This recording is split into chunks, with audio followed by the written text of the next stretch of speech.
আল্লাহ রাব্বুল আলামিন বলেন, কুল কুনু হিজারাতান আও হাদিদা। ও নবী শুনিয়ে দেন, তোমরা যদি মরে গিয়া মাটির সাথে মিশে গিয়া যদি পাথরও হয়ে যাও, আর যদি তোমরা লোহাও হয়ে যাও, তারপরেও আল্লাহ রাব্বুল আলামিন তোমাদেরকে জিন্দা করবেন, আবার তোমাদের উঠাবেন। ওরা বলে যে আচ্ছা বুঝলাম, কে উঠাবে আমাদের, কেমনে উঠাবে? আল্লাহ পাক বলেন, ফাসায়াকুলুনা মান ইউঈদুনা। ওরা বলে আমাদেরকে কে উঠাবে, আমাদেরকে কে জিন্দা করবে? আল্লাহ পাক জবাবে বলেন, কুলিল্লাযী ফাতারাকুম আউওয়ালা মাররা। যিনি তোমাদেরকে প্রথম সৃষ্টি করেছেন তিনি আবার তোমাদেরকে জিন্দা করবেন। আল্লাহ পাক সুন্দর করে বুঝাচ্ছেন। এই সব কথা শোনার পরে فَسَيُنْغِضُونَ إِلَيْكَ رُؤُوسَهُمْ وَيَقُولُونَ مَتَى هُوَ। এসব কথা শোনার পরে আল্লাহ বলেন, ওই কাফেরেরা মাথা ঝুলায় ঝুলায় বলে, আচ্ছা তা বুঝলাম। আল্লাহ বলেন, ওরা মাথা ঝুলায় আর বলে, আচ্ছা বুঝলাম, তবে কিয়ামত কবে সেই কিয়ামত অনুষ্ঠিত হবে? আল্লাহ বলেন, নবী শোনায় দাও, কুল আসা আইয়াকুনা করিবা। বেশি দেরি নাই, হতে পারে খুবই তাড়াতাড়ি। কি বলা যায়, সে সময়টা অতি নিকটবর্তী হয়ে যেতে পারে, খুবই নিকটবর্তী সে সময়, সেটা বেশি দেরি হওয়ার কথা নয়। আল্লাহ পাক এবার মানুষকে যুক্তি দিয়ে বুঝাচ্ছেন। কোরআনে কারীম মানতে মানুষ অস্বীকার করলে আল্লাহ ডান্ডার ব্যবস্থা করেন নাই। নবীজিকে বলেছেন, ইন্নামা আনতা মুযাক্কিরুন লাস্তা আলাইহিম বিমুসাইতির। ও নবী, আপনি একজন উপদেশক, উপদেশ দিয়ে যান।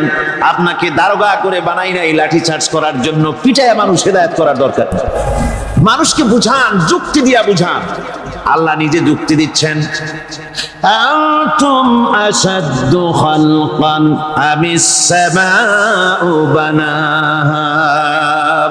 ওই কাফেরেরা, তোমরা যারা পরকালকে অস্বীকার করো, তোমাদেরকে উঠাইতে পারবো না যারা তোমরা বলছো, তোমাদেরকে সৃষ্টি করা কঠিন না ওই বিশাল আকাশটাকে সৃষ্টি করা কঠিন?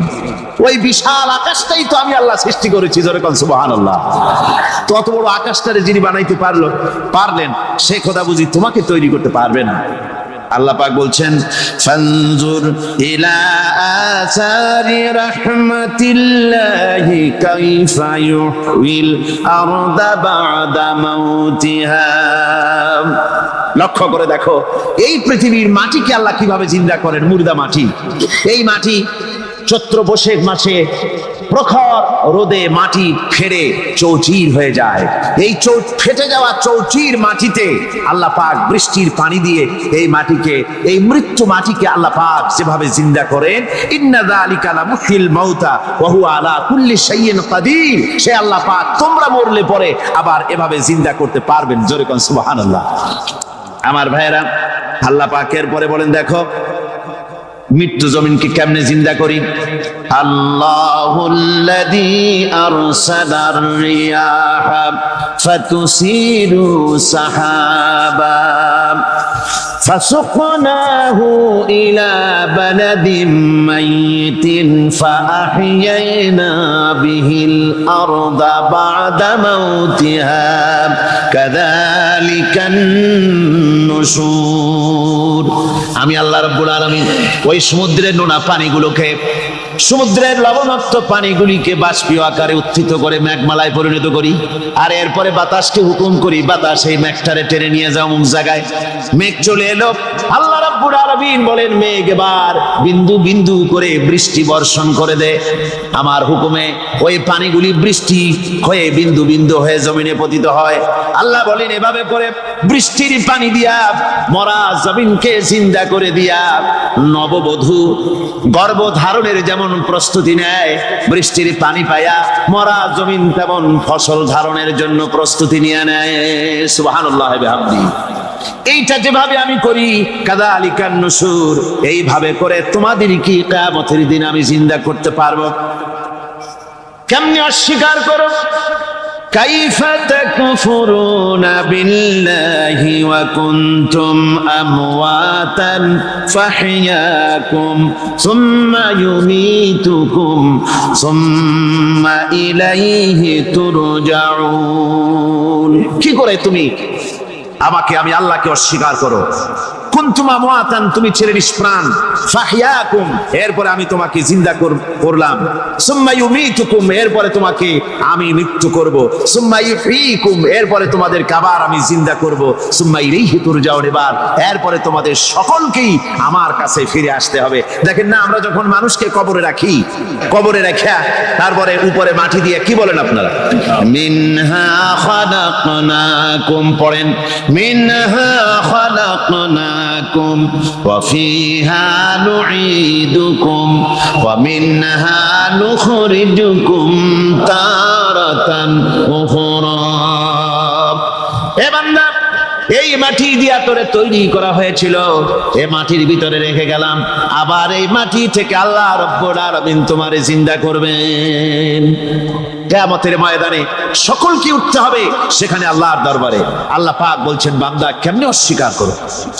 ইন কুনতুম ফি রাইবিম মিনাল বা'স ফাইন্না খালাকনাকুম মিন তুরাব। পরকালকে যারা অস্বীকার করো, কিয়ামতে উঠতে হবে, এটাকে কিভাবে অস্বীকার করো? চিন্তা করে দেখো, তুমি নিষ্প্রাণ মাটি ছিলে, সেই মাটি দিয়েই আমি তোমাকে তৈরি করেছি। আবার আল্লাহ পাক মানুষকে আরো বুঝান, কিয়ামত আছে, পরকাল হবে, আল্লাহর দরবারে উঠতে হবে। আলাম ইয়াকুনু ফাতাম মিন মানিজ্জিয়ুমনা, তুমি কি মাতৃগর্ভে নিক্ষিপ্ত এক ফোঁটা পানি ছিলে না? সুম্মা কানা আলাকাতান ফাখালাকা ফাসাওয়া, এরপরে তোমাকে মাংসপিণ্ডে, জমাট রক্তে মাংসপিণ্ডে পরিণত করা হলো, এরপরে তোমাকে সুন্দর করে তোমাকে সুগঠিত করা হলো। ফাজআলা মিনহু যাওজাইনি যাকারা ওয়াল উনসা, এরপরে মাতৃগর্ভের ভিতরে আমি এটাকে পুরুষ বানালাম, কন্যা সন্তান অথবা পুত্র সন্তানে পরিণত করলাম। এইটা যে পেরেছে, যিনি পেরেছেন, আলাইসা যালিকা বিকাদিরিন আলা আইয়ুহিয়াল মাউতা, সে আল্লাহর পক্ষে কি সম্ভব নয় যে তোমার মৃত্যুর উপরে তিনি আবার জিন্দা করতে পারবেন? কি বলবেন, কি বলেন, সম্ভব না? তিনি পারবেন না? নিশ্চয়ই তিনি আবার কিয়ামতের মাঠে আমাদেরকে হাজির করতে পারবেন, এতে কোনো সন্দেহ নাই। আল্লাহ পাক সেই জন্য এখানে বলতেছেন যে ওরা বাল কাযযাবু বিসসাম, ওরা আসলেই পরে কালকে অস্বীকার করেছে। আপনি যে নবী, এতে কোনো সন্দেহ নাই। আপনি খানা খান, আপনি বাজারে যান, এটাই মূল আপত্তির বিষয় না। মূল কথা হলো তারা পরকালকে অস্বীকার করেছে। আল্লাহ পাক বলেন, ওয়া আন্নাস সাআতা আতিয়াতুন লা রাইবা ফিহা, অবশ্যই সে সময় আসবে, সে কিয়ামত আসবেই, এতে কোনো সন্দেহ নাই। ওয়া আন্নাল্লাহা ইয়াবআসু মান ফিল কুবুর, আর আল্লাহ পাক তিনি কবরের মধ্যে অন্তর্হিত যা কিছু আছে সবাইকে কিয়ামতের দিন আল্লাহ পাক ময়দানে উঠাবেন। কিয়ামতে আল্লাহর দরবারে সকলকে হাজির হতে হবে। আমার বন্ধুগণ, আল্লাহ পাক বলেন, ওয়া লাকাদ খালাকনাল ইনসানা মিন সুলালাতিন মিন তিন। লক্ষ্য করো, তুমি ছিলে মাটির নির্যাস থেকে, তোমাকে তৈরি করা হয়েছে। শুধু মাটির নির্যাস থেকে তোমাকে কোনো মডেল ছাড়া, কোনো ধরনের আদর্শ ছাড়া, কোনো ধরনের নমুনা ছাড়া তোমাকে সৃষ্টি করা হবে। সুম্মা জাআলনাহু নুতফাতান ফি কারারিম মাকিন, এরপরে মাতৃগর্ভের একটা অত্যন্ত সুরক্ষিত জায়গায় তোমাকে সংরক্ষণ করা হয়েছিল। সুম্মা খালাকনান নুতফাতা আলাকাতান ফাখালাকনাল আলাকাতা মুদগা, রক্তপিণ্ডকে নাপাক পানিকে জমাট রক্ত করেছি, জমাট রক্তকে আমি আবার গোশত পিণ্ডে পরিণত করেছি। ফাকাসাউনাল ইযামা লাহমা, এরপরে সুন্দর করে চামড়া দিয়া গোশত দিয়ে একটা আকৃতি তোমাকে দান করেছি। সুম্মা আনশানাহু খালকান আখারা ফাতাবারাকাল্লাহু আহসানুল খালিকিন, এরপরে সুন্দর একটা বিশেষ একটা আকৃতি দিয়ে তোমাকে আমি সুন্দর করে সুগঠিত করে তোমাকে তৈরি করেছি। সুম্মা ইন্নাকুম বা'দা যালিকা লামাইতুন, এরপরে আমি আল্লাহ রাব্বুল আলামিন তোমাকে মৃত্যু দেব, অবশ্যই তোমাকে মৃত্যুবরণ করতে হবে। সুম্মা ইন্নাকুম ইয়াউমাল কিয়ামাতি তুবআসুন, এরপরে কিয়ামতের দিন আসবে, ওই বিশেষ মুহূর্ত আসবে, সেই নির্দিষ্ট সময় আসবে, ওই কিয়ামতের মাঠে আল্লাহর দরবারে তোমাদের সকলকে উঠতে হবে, কোনো সন্দেহ তাতে নাই। আল্লাহ পাক বলছেন ওয়া আ'তাদনা লিমান কাযযাবা বিস-সাআতি সাঈরা, আমার এই পরকালকে, এই আখিরাতকে, কিয়ামতের দিনকে যারা অস্বীকার করবে, যারা মিথ্যা মনে করবে, আমি তাদেরকে জ্বলন্ত আগুনের শাস্তি তাদের জন্য রেখেছি। জোরে বলেন নাউজুবিল্লাহ। সেই কিয়ামত যে দিনটা আল্লাহ পাক মানুষের জন্য রেখেছেন, সেই কিয়ামতের অবস্থা বড়ই মারাত্মক। মানুষেরা তা জানে না। মানুষ যদি তা বুঝতে পারতো, জানতে পারতো, তাহলে মানুষেরা গুনাহের কাজ করতে পারতো না। আপনারা কি চিন্তা করেন, ওই যে কাফেরগুলি মক্কার জীবনে, রাসূল পাক সাল্লাল্লাহু আলাইহি ওয়াসাল্লামের মক্কি জিন্দেগিতে যে সমস্ত মানুষগুলি চুরি করতো, ডাকাতি করতো, জিনা করতো, বদমাশি করতো, মানুষ হত্যা করতো, এই লোকগুলি ফিরে আসতো কিসের কারণে? তাদেরকে আখিরাতের কথা বলা হয়েছে, এই পরকালের কথা বলা হয়েছে। কোরআন শরীফে আল্লাহ রাব্বুল আলামিন পরকালের কথা, মৃত্যুর কথা, কিয়ামতের কথা, হাসরের কথা, সিরাতের কথা, মিজানের কথা, মওতের কথা যত বলেছেন, জান্নাতের কথা যত জায়গায় যতগুলা বলেছেন, সবগুলি আয়াতে কারিমা যদি এক জায়গায় করা যায়, তাহলে পুরা কোরআন শরীফের 1/3 10 পারার সমান হবে। জোরে বলেন সুবহানাল্লাহ। যেহেতু পরকালের চিন্তা ছাড়া মানুষের জীবন পরিচ্ছন্ন হতে পারে না, সুন্দর হতে পারে না, অপরাধ মুক্ত হতে পারে না। আল্লাহ পাক বলেন সেই দিনটি বড়ই ভয়ানক, বিপজ্জনক। ওই দিনটির ব্যাপারে আল্লাহ পাক তার বান্দাদেরকে সতর্ক করে দিয়েছেন, বান্দারা সতর্ক হয়ে যাও, এইভাবে দিন যাবে না, কিয়ামত আসবে। আর ওই কিয়ামত এত মারাত্মক হবে, আল্লাহ সতর্ক করছেন বান্দাদেরকে। ইয়া আইয়ুহান নাসুত্তাকু রাব্বাকুম ইন্না যালজালাতাস সাআতি শাইউন আযীম, হে মানব সকল, আত্মরক্ষা করো খোদার গজব থেকে, আল্লাহর গজব থেকে আত্মরক্ষা করো। ইন্না যালজালাতাস সাআতি শাইউন আযীম, সেই কিয়ামতের সেই কম্পন খুবই মারাত্মক, খুবই ভয়াবহ কম্পন সৃষ্টি হবে সেদিন। ইয়াউমা তারাউনাহা তাযহালু কুল্লু মুরদিআতিন আম্মা আরদাআত, সেদিন দেখতে পাবে স্তন্যদায়িনী মা, যে মা তার সন্তানকে দুধ দেয়, ওই মাও তার দুধের বাচ্চার কথা ভুলে যাবে, মনে থাকবে না। আল্লাহ রাব্বুল আলামিন বলেন ওয়া তাদাউ কুল্লু যাতিন হামলিন হামলাহা, গর্ভধারিণী মেয়ে লোক তাদের গর্ভ খসে পড়বে। ওয়া তারান নাসা সুকারা, মানুষকে মানুষ দেখতে পাবে, মানুষগুলো উদ্ভ্রান্ত হয়ে পাগলের মতো ছুটাছুটি করছে। আল্লাহ বলেন ওয়া মা হুম বিসুকারা, আসলে এরা নেশাগ্রস্ত নয়, আসলে পাগল হয় নাই। ছুটছে কেন? কেন? স্তন্যদায়িনী মা দুধের বাচ্চার কথা ভুলে গেছে। গর্ভধারিণী গর্ভবতী নারী, তার গর্ভ খসে পড়েছে, মানুষ পাগলের মতো দৌড়াচ্ছে। কারণ কি? পাগল তো হয় নাই। আল্লাহ বলেন আসল কারণ হলো ওয়ালাকিন্না আযাবাল্লাহি শাদীদ, আল্লাহর ভয়ঙ্কর আযাব। আর এই সব দৃশ্য, এই সব কম্পন মানুষের মধ্যে ত্রাস সৃষ্টি করে দিয়েছে, এই অবস্থার সৃষ্টি করেছে। আমার ভাইয়েরা, আল্লাহ পাক বলেন ওয়ানযিরহুম ইয়াওমাল আজিফাতি ইযিল কুলুবু লাদাল হানাজির কাযিমিন। ও নবী, মানুষদেরকে আপনি সতর্ক করেন, ওই দিনটা এমন হবে ভয়ের চোটে মানুষের কলিজা তার মুখের কাছে চলে আসবে। মানুষ ভয়তে অস্থির হয়ে যাবে, কলিজা গলার কাছে চলে আসবে। সেই দিনের কথা তাদের শোনায় দেন। ওই দিনটা এমন মারাত্মক দিন। فكيف تتقون إن كفرتم يوما يجعل الولدان شيبا। সেদিন ভয়ে চিন্তায় যুবক ছেলে বৃদ্ধে পরিণত হয়ে যাবে, কিশোরগুলি তরুণগুলি বৃদ্ধে পরিণত হয়ে যাবে। আমার বন্ধুগণ, মানুষ সেদিন দিক বিদিক হয়ে দৌড়াতে থাকবে, পালাবো কোথায়? আল্লাহ কোরআন শরীফে সব কথা বলে দিয়েছেন। ইয়াকুলুল ইনসানু আইনাল মাফার, কোথায় ভাগবো, পালাবো কোথায়? অস্থির হয়ে মানুষ দৌড়াতে থাকবে, পালাবো কোথায়, যাব কোথায়? আল্লাহ বলেন কাল্লা লা ওয়াজারা ইলা রাব্বিকা ইয়াউমাইযিনিল মুস্তাকার।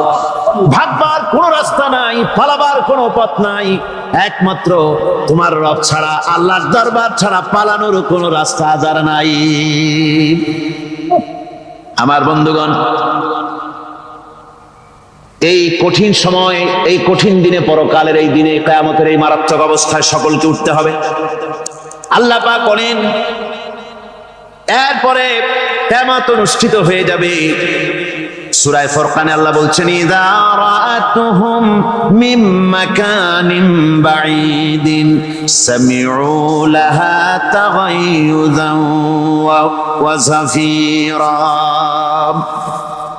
যখন তাদেরকে জাহান্নাম দেখতে পাবে, অর্থাৎ জাহান্নামের, যখন তারা জাহান্নামের দিকে অগ্রসর হবে,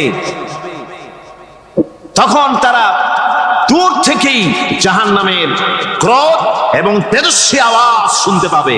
জাহান্নামের আওয়াজ, বিকট আওয়াজ। ওই যে কক্সবাজারের সমুদ্র সৈকতে ভ্রমণ করতে গিয়ে সমুদ্রের তুফানের আওয়াজ শুনছেন না? কথা বলেন না কেন? সমুদ্রের তুফানের আওয়াজ শুনেছেন তো? এইটা কি? এটা কিছুই না, এর থেকে মারাত্মক আওয়াজ, তেজস্বী ক্রোধের আওয়াজ কানের মধ্যে আসতে থাকবে জাহান্নামীদের। আল্লাহ রাব্বুল আলামিন বলেন ওয়াইদা উলকু মিনহা মাকানান দায়িকাম মুকাররানিনা দাউ হুনালিকা সুবুরা। যখন তাদেরকে হাত পা বেঁধে এই জাহান্নামের কোন সংকীর্ণ জায়গায় ফেলে দেওয়া হবে, তখন দাও হুনালিকা সুবুরা, তারা তখন নিজেদের ধ্বংস এবং মৃত্যু কামনা করবে। আল্লাহ বলেন লা তাদউল ইয়াওমা সুবুরান ওয়াহিদান ওয়াদউ সুবুরান কাসীরা। আজকে এক মৃত্যু ডেকো না, অসংখ্য মউত ডাকো। আজকে মউত আর তোমাদের আসবে না, অসংখ্যবার ডাকলেও মউত তোমাদের আসবে না। এই যে জাহান্নামের দিকে তাদের নিয়ে যাওয়া হবে, আল্লাহকে অস্বীকার করলে, নবীকে অস্বীকার করলে, ইসলামকে অস্বীকার করলে, আল্লাহর নবীর নবুয়তকে অস্বীকার করলে তাদের জায়গা হবে জাহান্নাম। আর সে জাহান্নাম এত মারাত্মক, এত কঠিন জায়গা, যে জায়গা সম্পর্কে আল্লাহ পাক বলছেন ইন্নাহু মাইয়াতি রাব্বাহু মুজরিমান ফাইন্না লাহু জাহান্নামা লা ইয়ামুতু ফিহা ওয়া লা ইয়াহইয়া। অপরাধী হয়ে যে লোক আল্লাহর দরবারে উপস্থিত হবে, তার জন্য জাহান্নাম হবে, জাহান্নামে আল্লাহ দিবেন। আর ওই জাহান্নামে যখন লোকটা পড়ে যাবে, জাহান্নামের অবস্থা এমন হবে লা ইয়ামুতু ফিহা ওয়া লা ইয়াহইয়া, সে বাঁচবেও না, মরবেও না। জীবন মৃত্যু একটা অবস্থা সৃষ্টি হবে। ওই জাহান্নামে নারুল্লাহিল মুকাদাতুল্লাতী তাত্তালিউ আলাল আফইদা। জাহান্নামের প্রচন্ড আওয়াজ, এই আগুন উৎক্ষিপ্ত হয়ে তাদের কলিজা পর্যন্ত, অন্তর পর্যন্ত স্পর্শ করবে। এই আগুনের তাপ আর এদের পাহারায় রাখা হবে ইন্নাহা আলাইহিম মুসাদাতুন ফি আমাদিম মুমাদ্দাদা। জাহান্নামীদের পাহারায় রাখা হবে নির্মম, কঠোর ব্যবহার, কর্কশ আওয়াজ, কর্কশ ভাষী এ ধরনের ফেরেশতাদেরকে রাখা হবে তাদের পাহারায়, তারা নিয়োজিত থাকবে। আল্লাহ রাব্বুল আলামিন বলেন, ও দুনিয়ার মানুষ, ইয়া আইয়ুহাল্লাযীনা আমানু ও আনফুসাকুম ওয়া আহলিকুম নারা। ও ইমানদারেরা, আল্লাহর তো দয়া বেশি বান্দার জন্য। বান্দার উপরে দয়া কার সবচেয়ে বেশি? সবচেয়ে বেশি দয়া হলো বান্দার উপরে আল্লাহ। আল্লাহ চান না যে সে জাহান্নামে যাক, কঠিন জায়গা জাহান্নাম। আল্লাহ বলেন, ও মুমিনেরা, তুমি নিজে আর তোমার পরিবারবর্গকে জাহান্নামের আগুন থেকে রক্ষা করো, আগুন থেকে রক্ষা করো, জাহান্নামের রাস্তা থেকে তাদের ফিরাও। ওই জাহান্নাম, যেই জাহান্নামের ইন্ধন হবে মানুষ আর পাথর। ফিরাও জাহান্নাম থেকে মানুষকে, তোমার সন্তানদেরকে ফিরাও। আজকে যে সব সন্তানের আল্লাহ বলেন তুমি নিজে বাঁচো, আহলো আয়ালকে বাঁচাও। যে সব সন্তান তোমার নামাজ নাই, রোজা নাই, আল্লাহ পরকালের চিন্তা নাই, যারা ইসলামকে বিশ্বাস করে না, যারা মনে করে কোরআন হচ্ছে বেহেশত দোজখের কথা শুধু, ওতে কোন মানুষের অর্থনীতি, সমাজনীতি, রাজনীতির ব্যাপার নাই, মানুষের জীবনের দরকারি জিনিসগুলি সেখানে নাই। সুতরাং আমরা যদি দুনিয়ায় সুখ সমৃদ্ধি পেতে চাই, তাহলে আমাদেরকে মানুষের তৈরি করা মতবাদ মানতে হবে। এইভাবে ছেলেরা যখন মানুষের তৈরিকার মতবাদের দিকে যখন দৌড়ায়, মা বাপ যদি তাদেরকে না ফিরায়, জাহান্নাম থেকে বাঁচাবার জন্য যদি চেষ্টা না করে, কিয়ামতের দিন ওই সন্তানেরা জাহান্নামে, যখন জাহান্নামের অর্ডার তাদের হয়ে যাবে, তারা বলবে, রব্বানা আরিনাল্লাযাইনি আদাল্লানা।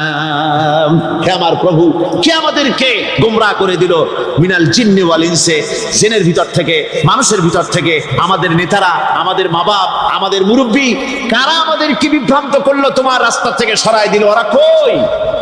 ওদেরকে নিয়ে আসো। আমাদেরকে এই খারাপ রাস্তা থেকে ফিরায় নাই, জাহান্নামের পথে চলেছি, আমাকে ফিরায় নাই। ও আল্লাহ, আজকে এই জাহান্নামে যাওয়ার আগে ওই মা বাপ আর মুরব্বি আর নেতাগুলি নিয়ে আসো। নাজআলহুমা তাহতা আকদামিনা লিয়াকুনা মিনাল আসফালিন। নিয়ে আসো ওদেরকে পায়ের তলে রেখে, তারপরে জাহান্নামে যাব। আমার ভাইরা, যে ছেলে আজকে মানুষের তৈরি করা মতবাদের আন্দোলন করছে, সেকুলারিজম করছে, সোশ্যালিজম করছে, ক্যাপিটালিজম করছে, তারপরে ন্যাশনালিজম করছে, হাজারো মতবাদের দিকে আকৃষ্ট হয়েছে আপনার ছেলে, আপনার স্ত্রী, আপনার বোন, আপনার ভাই, আপনি জেনে শুনে তাদেরকে ফিরাচ্ছেন না, আল্লাহ রাস্তায় আনতেছেন না। কিয়ামতের দিন ওরা পালাইতে যাবে, এবং ওদের এই অপরাধের কারণে, ফিরানোর কারণে, সহযোগিতা করার কারণে কিয়ামতের দিন অবস্থা করুণ হয়ে যাবে।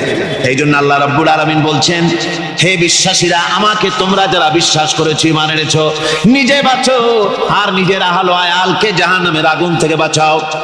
ওই জাহান্নাম আলাইহা মালাইকাতুন গিলাদুন শিদাদুন লা ইয়াসুনাল্লাহা মা আমারাহুম ওয়া ইয়াফআলুনা মা ইউমারুন।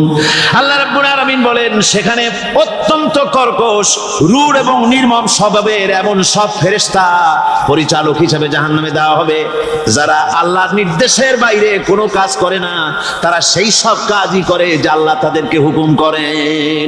তাদেরকে অনুরোধ করে, দরখাস্ত করে কোন রকম তাদের কাছ থেকে কোনো কৃপা, কোনো করুণা, কোনো মহব্বত কিছুই পাওয়া যাবে না। অত্যন্ত কর্কশ, রূঢ় মেজাজের ফেরেশতা সেখানে পরিচালক হিসেবে দেওয়া হবে। আর ওই জাহান্নামীদেরকে, যারা জাহান্নামে যাবে কিয়ামতের দিন, ফাল্লাযীনা কাফারু কুত্তিআত লাহুম সিয়াবুম মিন নার, আগুন দিয়ে কেটে তাই দিয়ে পোশাক তৈরি করে দেওয়া হবে, আগুনের পোশাক পরিয়ে দেওয়া হবে। আগুনের পোশাক গায়ে পরিয়ে দেওয়ার পরে, কুল্লামা নাদিজাত জুলুদুহুম বাদদালনাহুম জুলুদান গায়রাহা, একবার চামড়া পুড়ে যাবে, জাহান্নামের আগুনে চামড়া পুড়ে গলে যাবে, আবার আল্লাহ রাব্বুল আলামিন নতুন করে চামড়া পরিয়ে দিবেন, যাতে করে শাস্তির তীব্রতা অনুভব করতে পারে। জোরে কোন নাউজুবিল্লাহ।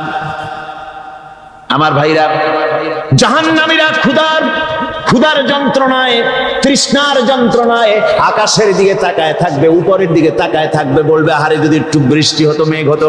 হঠাৎ করে দেখবে যে উপরে কালো মেঘ হয়ে গেছে, মনে করবে যে এবার বুঝি বৃষ্টি হবে, পানি পান করব। মেঘ তারা দেখতে পেল, মেঘের ভিতর থেকে অল্পক্ষণের ভিতরে গরম পানি পড়বে, এমন গরম পুঁজ, এমন গরম রক্ত পড়বে যেগুলি পান করলে পরে সঙ্গে সঙ্গে পেটের নাড়ি ভুঁড়ি আর কলিজা পিছনের দরজা দিয়ে সব বেরিয়ে যাবে। নাউযুবিল্লাহি মিন যালিক। হে আল্লাহ, এই কঠিন অবস্থা থেকে তুমি আমাদেরকে হেফাজত করো। জোরে বলেন আমিন। সবাই বলেন আমিন। আমার ভাইয়েরা, তামসার ব্যাপার নয়। ও যুবক ভাইয়েরা, শিক্ষিত ভাইয়েরা, তামসা করার ব্যাপার না। দুনিয়ায় খেল তামাশা ফুর্তি করার জায়গা না।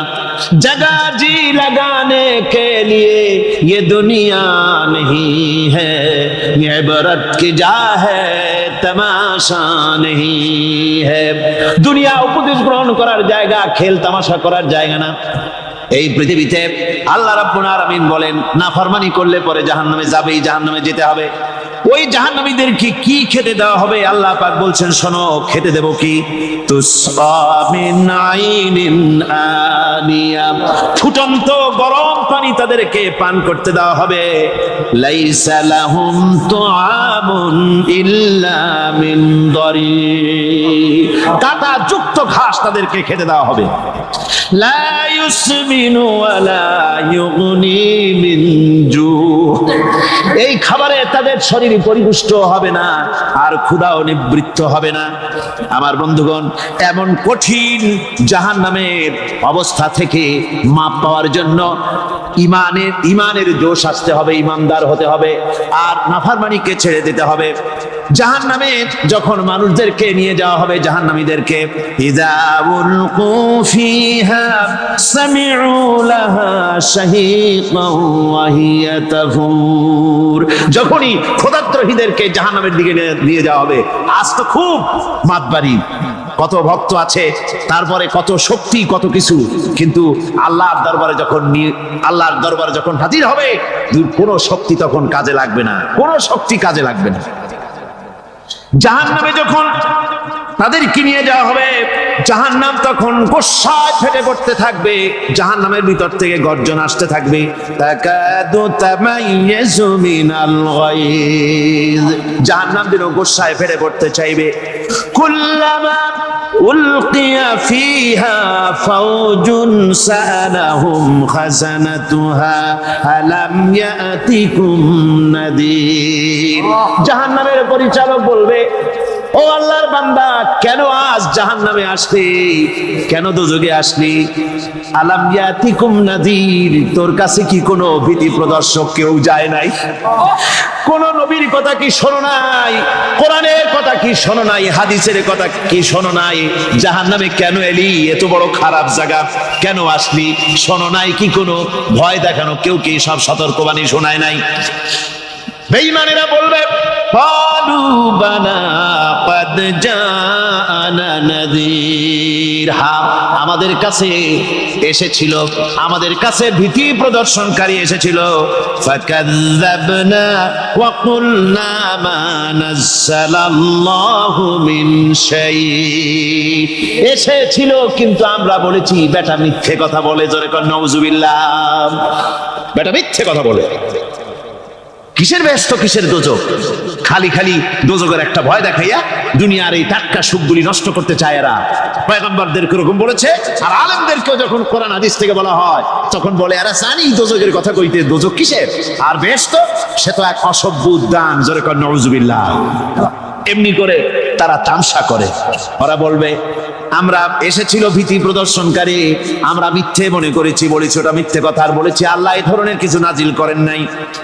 জাহান্নামীরা বলবে, ওয়াকালু লাউ কুন্না নাসমাউ আও নাকিলু মা কুন্না ফি আসহাবিস সাঈর, আরে লাউ কুন্না নাসমাউ, তার মানে হলো যদি আমরা শুনতাম, অর্থাৎ মানতাম, যদি নবীর কথা মানতাম, মানতাম, কোরআনের কথা যদি মানতাম আর যদি ভালো করে বুঝতাম, মা কুন্না ফি আসহাবিস সাঈর, তাহলে আজকে এই জাহান্নামের কঠিন শাস্তি আমাদের লাভ পেতে হতো না, জাহান্নাম থেকে বেঁচে যেতে পারতাম।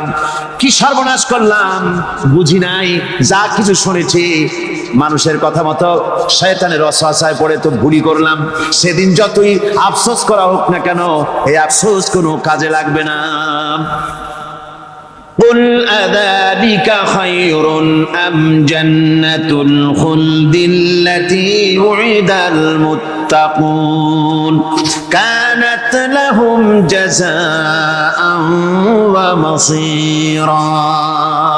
আল্লাহ বলছেন এই সব কথা বলার পরে, জাহান্নামের সব শাস্তির কথা শুনাইয়া আল্লাহ বলছেন, বলেন কুল আযালিকা খায়রুন, এই পরিণতি কি ভালো যে জাহান্নামের পরিণতির কথা বলা হলো? তোমরা যে সমস্ত অবাধ্যতা করতেছো, ঈমান আনতেছো না, নবীকে গালাগালি করছো, ইসলাম মানতেছো না, নাফরমানি করছো, এর পরিণতি যা হবে, আযালিকা খায়রুন, এই পরিণতি কি ভালো?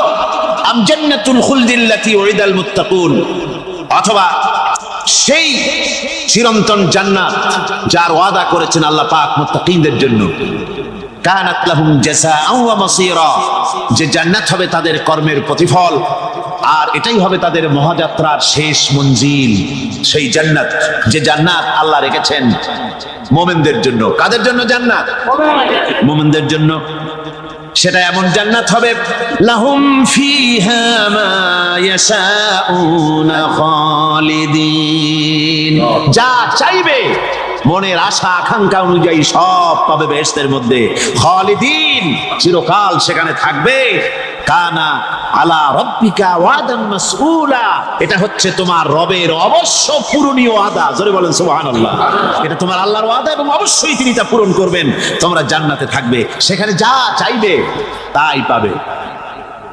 একজন বলছিল জান্নাতে যাইয়া যা চাইবো তাই যদি পাই তাহলে তো খুব ভালো কথা। কয় যে হুজুর আমার তো হোক্কা খাওয়ার দারুণ অভ্যাস, তা বেহেশতের মধ্যে হোক্কা পাবো? বুজুর্গ ব্যক্তি বলছেন, আল্লাহর বান্দা, বেহেশতে যাইয়া যদি তুমি হোক্কা খাইতে চাও তো আল্লাহ তোমার হোক্কা দিবেন, কিন্তু আল্লাহর কসম করে বলতে পারি বেহেশতে যাইয়া এমন পচা জিনিস খাওয়ার তোমার ইচ্ছে জাগবে না। এত ভালো জিনিস তুইয়া এই পচা জিনিস খাওয়ার ইচ্ছা তোমার জাগবে না মনের ভিতরে। বেহেশত আল্লাহ রাব্বুল আলামিন মুমিনদের জন্য রেখেছেন। আমার ভাইরা, সে বেহেশতের বর্ণনা কোরআনে কারীমের মধ্যে আল্লাহ দিয়েছেন। একদিকে জাহান্নাম, কোরআনের বর্ণনা কত সুন্দর।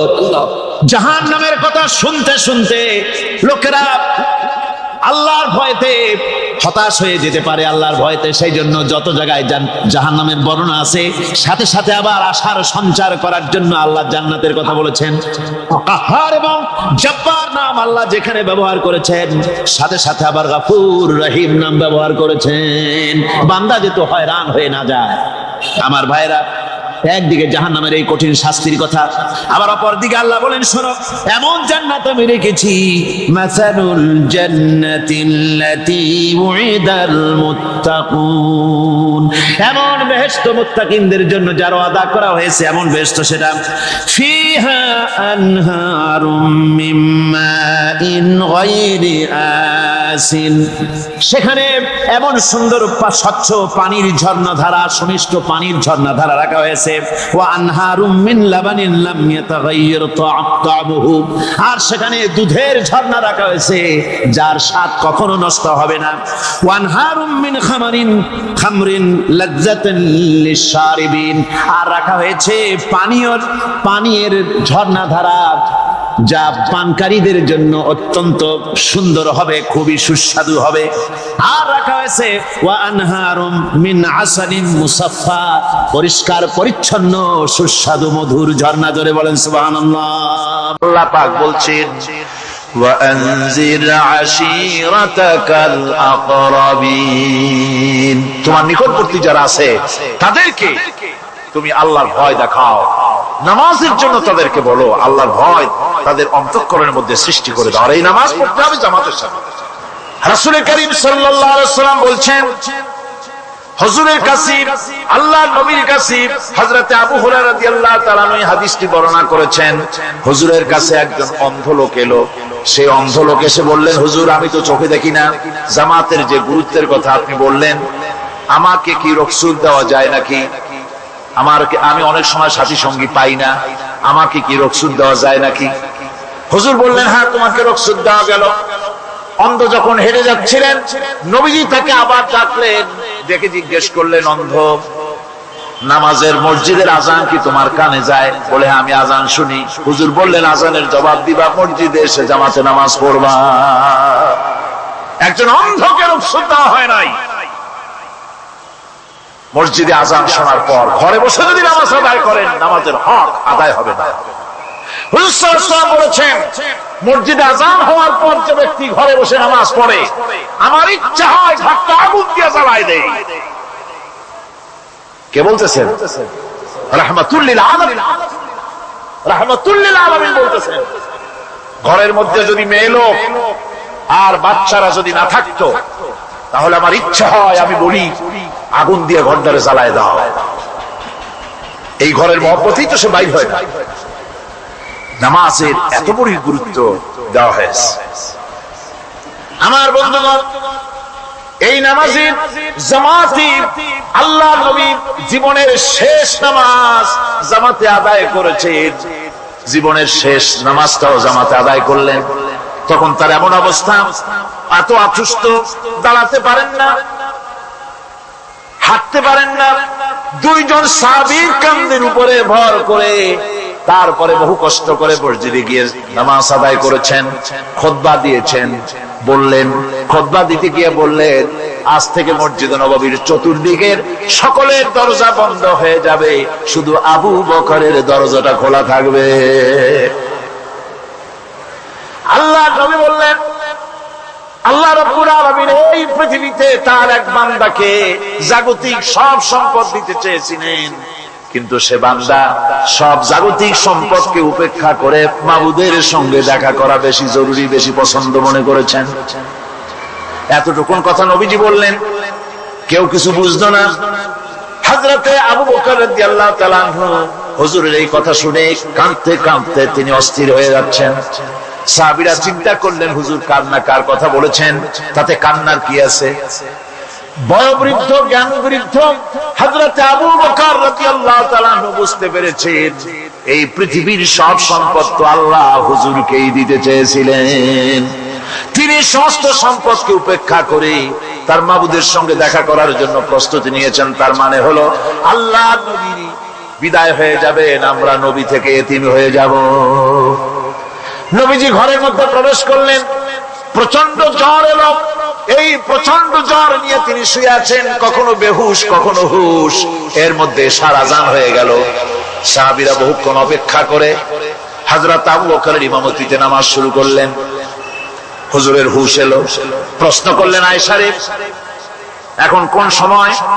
হযরত আয়েশা বলেন, ইয়া রাসূলুল্লাহ, মসজিদে নববীতে নামাজ শুরু হয়ে গেছে। সাহাবীরা অনেকক্ষণ অপেক্ষা করে আমার বাবার ইমামতিতে নামাজ পড়তেছে সবাই, কিন্তু সাহাবীরা কেঁদে কেঁদে নামাজের মধ্যেই কাঁদতে কাঁদতে অস্থির হয়ে যাচ্ছে।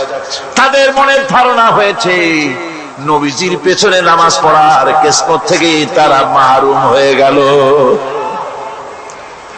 নবীজি বলেন, আয়েশা, দরজা খুলে দাও আর আমার মাথাটা একটু উঁচু করে ধরো, আমি একটু নামাজের দৃশ্যটা দেখি। দরজা খুলে দেওয়া হলো, নবীজির মাথা উঁচু করে ধরা হলো। নামাজের জামাতের দৃশ্য দেখে নবীজি আবার শুয়ে পড়লেন। হযরত আয়েশা লক্ষ্য করে দেখেন, নবীজির দুই চোখের কোণা দিয়া পানি পড়তেছে। মা আয়েশা জিজ্ঞেস করেন, ইয়া রাসূলুল্লাহ, নামাজের দৃশ্য দেখে চোখে কেন পানি এলো? হুজুর বলেন, আয়েশা রে, এটা কোনো দুঃখের পানি নয়, এটা তৃপ্তির পানি। এই যে জামাত নামাজ পড়তেছে লোকেরা, এই জামাত কায়েমের জন্য তায়েফের ময়দানে অনেক রক্ত আমার ঝরেছে। উহুদের ময়দানে দামদার মুবারক শহীদ হয়েছে, সাহাবায়ে কেরাম জীবন দিয়েছে। এই যে জামাত আমি দেখতে পেলাম, ভবিষ্যতের একটা ছবি যেন চোখে ধরা পড়লো। আমার মনে হলো কিয়ামত পর্যন্ত এই পৃথিবীতে আমার যত উম্মত আসবে, তারা এইভাবে করে জামাতে নামাজ আদায় করবে।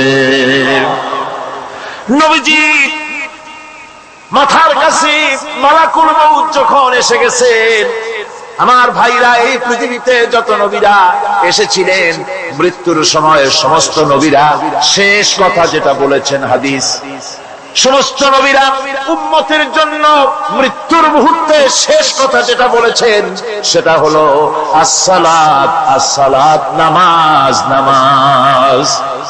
আমার নবী যখন বিদায় হয়ে যান, বিদায় মুহূর্তে মেয়ের কথা বললেন না, মৃত্যুর সময় শেষ কথা বললেন আসসালাত আসসালাত ওয়া মা মালাকাত আইমানুকুম, নামাজ নামাজ, আমার উম্মতেরা নামাজ, আমার উম্মতেরা নামাজ ছেড়ে দিও না, নামাজ। যেই নবী উম্মতের জন্য এত কাঁদলেন, নামাজের জন্য এত কথা বলে গেলেন, আল্লাহ রাব্বুল আলামিন নামাজের জন্য এত নির্দেশ করলেন, নবীজি ইন্তেকালের সময় নামাজের কথা বলে দিলেন, সেই মুসলমান আজ নামাজ আদায় করে না, নামাজ পড়ে তো নামাজ শুদ্ধ হয় না। হযরতে হুযায়ফা রাদিয়াল্লাহু তাআলা আনহু তিনি একবার ইয়েমেন সফর করেছিলেন, এক মসজিদে নামাজ পড়লেন, একজনকে তিনি নামাজ পড়তে দেখলেন, নামাজ পড়তে দেখে তিনি অপেক্ষা করলেন, লোকটার নামাজ হয়ে যাওয়ার পর তিনি প্রশ্ন করলেন, আল্লাহর বান্দা তুমি কতদিন এরকম নামাজ পড়তেছো? ও আল্লাহর বান্দা, তুমি যেভাবে নামাজ পড়েছো এইরকম যদি 40 বছর নামাজ পড়ে থাকো, আল্লাহর কসম করে বলি নবীজি যে নামাজ শিখাইছেন তোমার সে নামাজ হয় নাই, রাসূলুল্লাহ নামাজ হয় নাই, নামাজ পড়লেই হবে না। রাসূলুল্লাহ বলেছেন সাল্লু কামা রাআইতুমুনি উসাল্লি, নামাজ পড়ো সেইভাবে যেভাবে আমারে পড়তে দেখো। বিশ্বাস করুন ভাইরা, নামাজ যদি না হয়, হরতাল করিয়া, মিছিল করিয়া, বিক্ষোভ করিয়া, যে কোনো আন্দোলন করে ইসলামকে বিজয়ী করা যাবে না যতক্ষণ পর্যন্ত নামাজ সহি না হবে। নামাজ হচ্ছে ফাউন্ডেশন, নামাজ নাই কিচ্ছু নাই। ঠুকঠাক করে 2টা সেজদা দিয়ে উঠে যাবেন, আপনার ইসলামী আন্দোলনের 4 পয়সার দাম নাই। নামাজ আগে, জিহাদের ময়দানেও নামাজ, যেখানে আছেন ওখানেই নামাজ পড়তে। নামাজ নামাজ, এই নামাজ হচ্ছে মুসলমানদের সবচেয়ে বড় জিনিস। নামাজ হয় না, নামাজ যত পড়া হয় অধিকাংশ নামাজ হয় না। নামাজের ভিতরে তা'দিল আরকান, তা'দিল করা ওয়াজিব। যতক্ষণ দাঁড়িয়ে থাকবেন, রুকুতে থাকবেন, যতক্ষণ দাঁড়ায় থাকবেন ততক্ষণ অন্তত এক তাসবিহ পরিমাণ তো বটেই। যদি তা না হয়, রুকুত থেকে দাঁড়ালেন, সিজদায় চলে গেলেন, ওয়াজিব তরক হলো। সিজদা দিলেন না, নামাজ ফাসিদ হয়ে গেল, নষ্ট হয়ে গেল। এটা পাগলামি না, নামাজ সহিভাবে আদায় করতে হবে। নামাজ থেকে দাঁড়াবেন, রুকুত থেকে দাঁড়ায় গেলেন, বলবেন রব্বানা লাকাল হামদ, রব্বানা লাকাল হামদ হামদান কাসীরান তাইয়্যিবান মুবারাকান ফীহি। একজন সাহাবী এই দোয়াটা পড়ছিলেন। নামাজ শেষ করে আল্লাহর নবী প্রশ্ন করলেন, নামাজের ভিতরে অতিরিক্ত এই কথাগুলি কে বলেছো? সাহাবী ভয় পেয়ে গেলেন।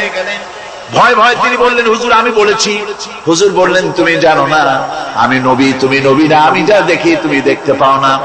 তুমি যখন এই দোয়াটা পড়তেছিলে আমি লক্ষ্য করেছিলাম আল্লাহর রহমতের ফেরেশতারা প্রতিযোগিতা করতেছিল তোমার আমলনামায় কে কত বেশি নেকি লিখবে। রুকুতে দাঁড়ায়া এটা পড়বেন, সিজদায় চলে যাবেন, 2 সিজদার মাঝখানে ততক্ষণ বসে থাকবেন যতক্ষণ একটা সিজদার ভিতরে ছিলেন। পড়বেন আল্লাহুম্মা গফিরলি ওয়ারহামনি ওয়াহদিনি ওয়াআফিনি ওয়ারযুকনি। নামাজের মধ্যে দোয়া করতেছেন, আল্লাহ আমারে ক্ষমা করে দাও। এসব দোয়া সব হুজুরের। আমাকে ক্ষমা করো, আমাকে হেদায়েত দাও, আমাকে সুস্থ করো, আমাকে রহম করো, আমাকে রিজিক দাও। সুবহানাল্লাহ। নামাজের ভিতরে দোয়া কবুলের সময়, নামাজের সিজদার ভিতরে দোয়া কবুল হয়। এইভাবে করে রাসূল করিম সাল্লাল্লাহু আলাইহি ওয়াসাল্লামের নামাজটা কেমন হাক্কানি উলামাদের কাছ থেকে জেনে নেবেন। যেহেতু হুজুর বলেছেন সাল্লু কামা রাআইতুমুনি উসাল্লি, নামাজ পড়ো সেইভাবে যেভাবে আমাকে পড়তে দেখো। হুজুর সাল্লাল্লাহু আলাইহি ওয়াসাল্লাম ফতে মক্কার দিনে সকলকে ক্ষমা করে দিয়েছিলেন, কিন্তু 5 জন নারী আর 6 জন পুরুষ সম্পর্কে বলেছিলেন এদেরকে যেখানে পাও সেখানে হত্যা। এর মধ্যে ওয়াসি বুঝতে পেরেছি মুহাম্মদ সাল্লাল্লাহু আলাইহি ওয়াসাল্লাম আল্লাহর রহমত, করুণার নবী, দয়ার নবী, তার কাছে যদি আমি যেতে পারি তাহলে তিনি আমার সম্পর্কে, যদি তার সামনে যেতে পারি তাহলে তার কঠোর মনোভাব আমার প্রতি নরম হয়ে যাবে। এই মনে করে সাহাবায়ে কেরামদের চোখ এড়ায়া তিনি হুজুরের সামনে গিয়ে হাজির হয়ে গেলেন। হুজুর তাকে দেখি বললেন, তোমার নাম না ওয়াসি? তিনি বললেন, হ্যাঁ আমার নাম ওয়াসি। হুজুর বললেন, তুমি আমার চাচাকে শহীদ করেছো? ওয়াসি বললেন, জাহালাতের কারণে তা করেছি। হুজুর বললেন, কেমনে শহীদ করেছো আমার চাচাকে, আমার একটু শোনাও। ওয়াসি বলতে লাগলেন, আমি বল্লম দিয়ে হযরতে হামজার শরীরকে এফোড় ওপড় করে দিয়েছি, তারপরে তার বুকের ভিতর থেকে কলিজাটা আমি হাতে দিয়ে দিয়েছি হেন্দাই কলেজা আছে। রাসূল পাক সাল্লাল্লাহু আলাইহি ওয়াসাল্লাম হাদিস শরীফে এসেছে, ওয়াসির বর্ণনা যখন তিনি শুনতেছিলেন রাসূলের চোখ থেকে তখন পানি পড়ে দাড়ি মোবারক ভিজে ভিজে পড়তেছিল। ঘটনা শোনার পর রাসূলুল্লাহ বললেন, ওয়াসি তুমি কি চাও? ওয়াসি বললেন, আমি ইসলাম কবুল করতে চাই। হুজুর তাকে মুসলমান বানালেন। বললেন, তুমি মুসলমান হলে কিন্তু সব সময় তুমি আমার সামনে আসবে না, তার কারণ তোমাকে দেখলে পরে আমার মনের ভিতরে আমার চাচার কথা মনে উঠে যাবে। আমি আমার আব্বাকে পাই নাই, আব্বার স্নেহ যত্ন আমার কিসমতে তেমন হয় নাই। আমার চাচা হামজা আমাকে পিতার মতো করে আমাকে স্নেহ করেছে, তোমাকে দেখলে পরে তার কথা মনে পড়বে, সুতরাং তুমি সবসময় আমার সামনে আসবে না। ওয়াসি সেদিন শপথ নিয়েছিলেন, রব্বুল আলামিন আমি জাহালাতের কারণে যেই বল্লম দিয়ে ইসলামের একজন শ্রেষ্ঠ সন্তানকে আমি শহীদ করে ফেলেছিলাম, আমি বুঝতে পারি নাই, ওই বল্লমটা আমি হেফাজতে রেখে দিয়েছি। তুমি আমার এই দোয়া মঞ্জুর করো, আমি যেন এই বল্লম দিয়ে এই পৃথিবীর নিকৃষ্ট ইসলামের কোন দুশমনকে যেন আমি শেষ করে দিতে পারি। আল্লাহ পাক দোয়া তার মঞ্জুর করে দিলেন। মুসাইলামা কাযযাবের বিরুদ্ধে হযরত আবু বকর সিদ্দিক রাদিয়াল্লাহু তাআলা আনহু যে বাহিনী পাঠালেন, হযরত ওয়াসি সেই বাহিনীর মধ্যে ছিলেন। আর তিনি সেই বল্লমটা দিয়ে, যে বল্লম দিয়ে তিনি হযরত হামজাকে শহীদ করেছিলেন, সেই বল্লমটা দিয়েই ইসলামের নিকৃষ্ট শত্রু মুসাইলামা কাযযাবকে দুনিয়া থেকে তিনি বিদায় করে দিলেন। আমার ভাইরা, রাসূল পাক সাল্লাল্লাহু আলাইহি সাল্লামের ইন্তেকালের পর এ পর্যন্ত নবুয়তের যারা দাবি করেছে, এক হিসাবে জানা গেছে 28 জন দাবি করা হয়ে গেছে। রাসূল বলেছেন, আমার পরে 30 জন মিথ্যাবাদী নবুয়তের দাবি করবে। কতজন করবে? হয়ে গেছে, বাকি আছে কত? এর মধ্যে গোলাম আহমদ একজন। গোলাম আহমদ দাবি করলো যে আমি নবী। তার অনেকগুলি বই কিতাব সে লিখল। বইয়ের মধ্যে এক জায়গায় সে লিখেছে, তার বইয়ে এক জায়গায় লিখেছে যে আমি স্বপ্নে দেখলাম আল্লাহ আমার সামনে উপস্থিত। আল্লাহ আমার সামনে এসেছেন পুরুষের আকৃতিতে, আর আমি তখন স্বপ্নের ভিতরে আমি নিজেকে একজন নারীর মতোই মনে করলাম। স্বপ্নের ভেতরেই আল্লাহ পাক পুরুষ হিসাবে আমাকে ব্যবহার করলেন। আমি স্বপ্নের মধ্যেই গর্ভবতী হলাম এবং স্বপ্নের ভিতরে আমি গোলাম আহমদ মসিহে রূপান্তরিত হয়ে গেলাম। নাউযুবিল্লাহি মিন যালিক। গোলাম আহমদ বলছে, আল্লাহ পাক ওহীর মাধ্যমে আমাকে জানিয়েছেন, আল্লাহ আমাকে বলেছেন, গোলাম আহমদ তুমি হচ্ছ আমার সন্তান তুল্য। নাউযুবিল্লাহি মিন যালিক। এইভাবে অসংখ্য মিথ্যে কথা দিয়ে বইপত্র রচনা করেছে। লোকেরা তার কাছে নবুয়তের প্রমাণ চেয়েছে। আসলে শরীয়তের বিধান হচ্ছে, হুজুরের পরে যদি কেউ নবুয়তের দাবি করে তাহলে তাকে সে নবী কিনা এর কোন প্রমাণ তার কাছে চাওয়া জায়েজ নাই। যেহেতু প্রমাণ চাইতে গেলে বোঝা যায়, সন্দেহ হয়, কিছুটা প্রমাণ দিতে পারলে তাহলে সে নবী হবে। কথা বুঝতে পেরেছেন? এই জন্য রাসূলের পরে যদি কেউ নবুয়তের দাবি করে তাহলে তার কাছে নবুয়তের দাবির কোনো প্রমাণও চাওয়া যাইবে না। বিনা প্রমাণে রাসূলের পরে নবুয়তের দাবি যেই করবে সে কি হবে? জোরে বলেন, কি হবে? কাফের হয়ে যাবে। দুনিয়ার সমস্ত উলামা, সমস্ত মুহাদ্দিস, সমস্ত মুফাসসির, দুনিয়ার সমস্ত মুফতি সব একমত, কোনো দ্বিমত নাই।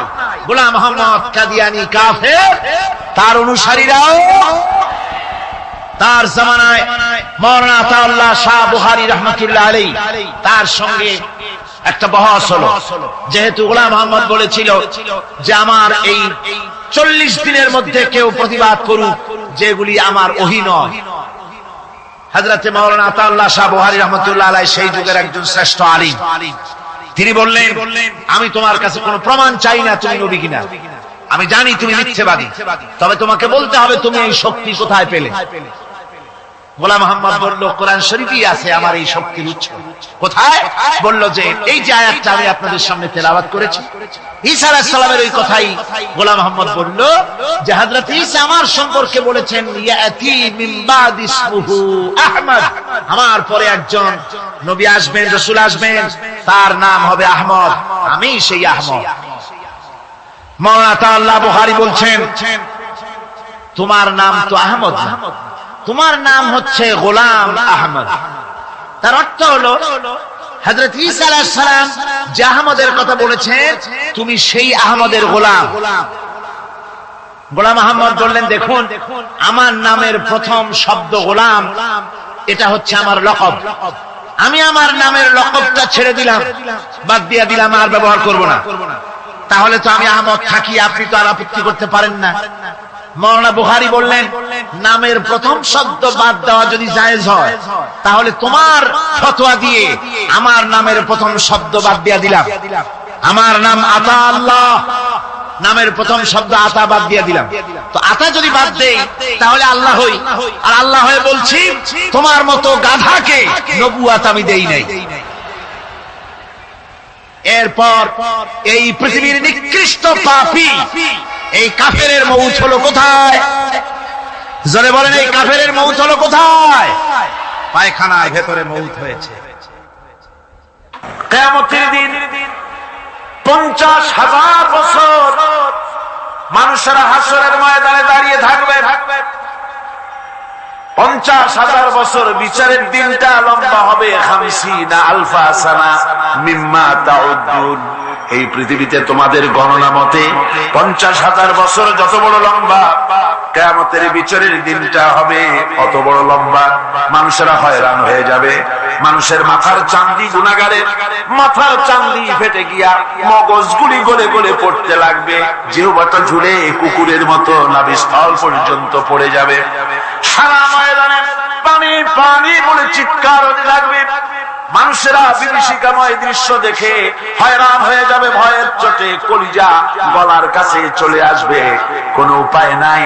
মানুষেরা হয়রান হয়ে গিয়ে হযরত আদম আলাইহিস সালামের কাছে যাবেন, আল্লাহর কাছে একটু সুপারিশ করেন আমাদের বিচার হয়ে যাক।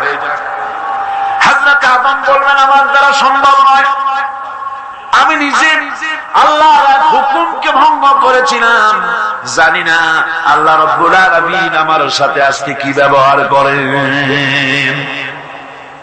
মিয়া সাহেব মাথা খাটা, বুদ্ধি খাটা, চিন্তা করেন আকল দিয়ে, বিবেক দিয়ে। আবাল ভাষা আদম আলাইহিস সালাম আল্লাহর দরবারে কথা বলতে সাহস পাবেন না, বলবেন নূহের কাছে যাও, নূহ আলাইহিস সালাম বলবেন আমি পারবো না। ইব্রাহিমের কাছে চলে যাও, ইব্রাহিম আলাইহিস সালাম বলবেন আমিও পারবো না। সকলে এক এক অজুহাত দিবেন, বলবেন যাও মুসা আলাইহিস সালামের কাছে, তিনি বলবেন আমিও পারবো না। যাও ঈসা আলাইহিস সালামের কাছে, হযরত ঈসা বলবেন আমি তো পারবোই না, কারণ গোটা পৃথিবীর শত শত কোটি নাসারা আমারে আল্লাহর ছেলে বলেছে, আমি তো তাদেরকে কথা বলতে পারি নাই, জানি না আজই হাসরের ময়দানে আল্লাহ রাব্বুল আলামিন আমার সাথে কি ব্যবহার করেন। তবে আমি একটা পরামর্শ দিতে পারি, আল্লাহ রাব্বুল আলামিনের দরবারে আজকে কেবল কথা বলতে পারবেন বিশ্ব নবী জনাবে মুহাম্মদুর রাসূলুল্লাহ সাল্লাল্লাহু আলাইহি ওয়াসাল্লাম। হাসরবাসীরা তার কাছে যাবে, নবীজি মাকামে মাহমুদে আল্লাহর দরবারে সিজদায় পড়ে যাবেন। এই সিজদায় কত কাল চলে যাবে আল্লাহ পাক ভালো জানেন। সেজদায় পড়ে শুধু কাঁদতেই থাকবেন। রব্বুল আলামিন বলবেন, হাবিব মাথা উঠান, আপনার দরখাস্ত আমি আল্লাহ রব্বুল আলামিন মঞ্জুর করে নেব। সুবহানাল্লাহ।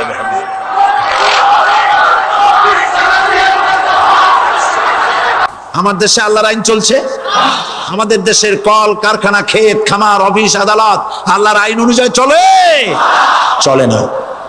বরং আল্লাহর আইনকে মুছে ফেলার জন্য, নিজেদের আইন সৃষ্টি করার জন্য প্রচেষ্টা চালানো হচ্ছে। আল্লাহর আইন মানুষের জন্য সব থেকে বেশি উপযোগী, কারণ সৃষ্টি করেছেন কে? বলেন, কে করেছেন? আল্লাহ। প্রত্যেকটি মেশিন আপনি যা কিনবেন, রেডিও হোক, টিভি হোক, যে কোনো যন্ত্র হোক, গাড়ি হোক, তার সাথে একটা লিটারেচার, একটা বই তার সঙ্গে দিয়ে দেওয়া হয়। ওই বইয়ের মধ্যে লেখা থাকে এটা কিভাবে চালানো হবে, অপারেট করা হবে, তার সিস্টেম লেখা থাকে। আপনার ইচ্ছা মতো চালাইলে হবে না। এই মানব গোষ্ঠীকে সৃষ্টি করেছেন। এখন আপনি যদি আপনার আইন মতো চালান, তা কি চলবে? চলবে না। আপনি আপনার আইন মতো চালাচ্ছেন, ভালোভাবে চলতেছে? চলতেছে না। স্বরাষ্ট্রমন্ত্রী বলতেছেন সন্ত্রাসীদেরকে মাটির তলা থেকে খুঁজে বের করা হবে, কিন্তু নাকের উপর দিয়ে ব্রিফকেস চুরি হয়ে যায়, উনি তা ধরতে পারেন না। এই হলো আইন। অনাবরত খুন হচ্ছে, অনাবরত সন্ত্রাসী তৎপরতা চলছে, আর ওনারা বলছেন আগের থেকে এগুলি চলে আসছে, একজনের খুনের বিচার না হইলে এরকম খুন তো হইতেই থাকবে। তাহলে খুনকে, হত্যাকে, সন্ত্রাসকে সরকার জাস্টিফাইড করছেন। নাউজুবিল্লাহি মিন যালিক। এই জন্য আইন হতে হবে আল্লাহর। আইন হতে হবে কার? চিল্লায় বলেন, আল্লাহ পাকের আইন হতে হবে। আমি একদিন পার্লামেন্টে বলেছিলাম, আমার দেশের নেতা নেত্রীরা বারবার হজ করতে যান, উমরা করতে যান, সেখান থেকে আসার সময় কি আনেন? আতর, পাথর, সুরমা আর কুরমা, এই কিছু নিয়ে আসলেন। কিন্তু আমি বলেছি, আপনারা কি কিছু চোখে দেখেন না? পার্লামেন্টে এইভাবে বক্তৃতা করেছে, কিছু চোখে দেখেন না? আমি প্রশ্ন করে আমি আবার জবাব দিচ্ছি, আপনারা যারা হজ করতে যান, উমরা করতে যান, হজের কথাই ধরে, এই হজ করতে যখন যান তখন মুজদালিফায় একটা রাত কাটাইতে হয়। সেটা কোন দিন? ইয়াউমে আরাফার পরের দিন। এই মাঠে দালান কোঠা আছে, এখানে বেড়া আছে, শামিয়ানা আছে, পর্দা আছে, তাবু আছে, কিচ্ছু নাই। লক্ষ লক্ষ নারী আর পুরুষ পাশাপাশি শুয়ে থাকে, তাও সুবহানাল্লাহ কইতে ইচ্ছা করে না। সারা রাত জনে জনে পুলিশ পাহারাদার নাই। কিরকম মেয়ে এলো, চাঁদের সৌন্দর্য হার মানায় দিতে পারে এরকম সুন্দরী, এরকম সুন্দরী নারী, সুদর্শন পুরুষ পাশাপাশি রাস্তার ধারে মরুভূমির ভিতরে সারা রাত কাটাচ্ছে। ইয়াউমে আরাফার পরের রাতটা একটা রাত পুরা। এভাবে চলতেছে বছরের পর বছর, শতাব্দীর পর শতাব্দী, সহস্রাব্দীর পরে সহস্রাব্দী। আমি প্রশ্ন করি, পৃথিবীর ইতিহাসে কেউ কি এমন কথা বলতে পেরেছে, লিখতে পেরেছে যে মুজদালিফার রাতে সেখান থেকে 10টা নারী হাইজ্যাক হয়েছে, 5টা নারী লাঞ্ছিত হয়েছে? বলতে পারবে? গভীর রাত্রে পুরুষ সঙ্গী ছাড়া সুন্দরী রমণী, যুবতী রমণী একাকিনী নিজের ঘর ছেড়ে আল্লাহর ঘরে তাওয়াফ করতে আসে।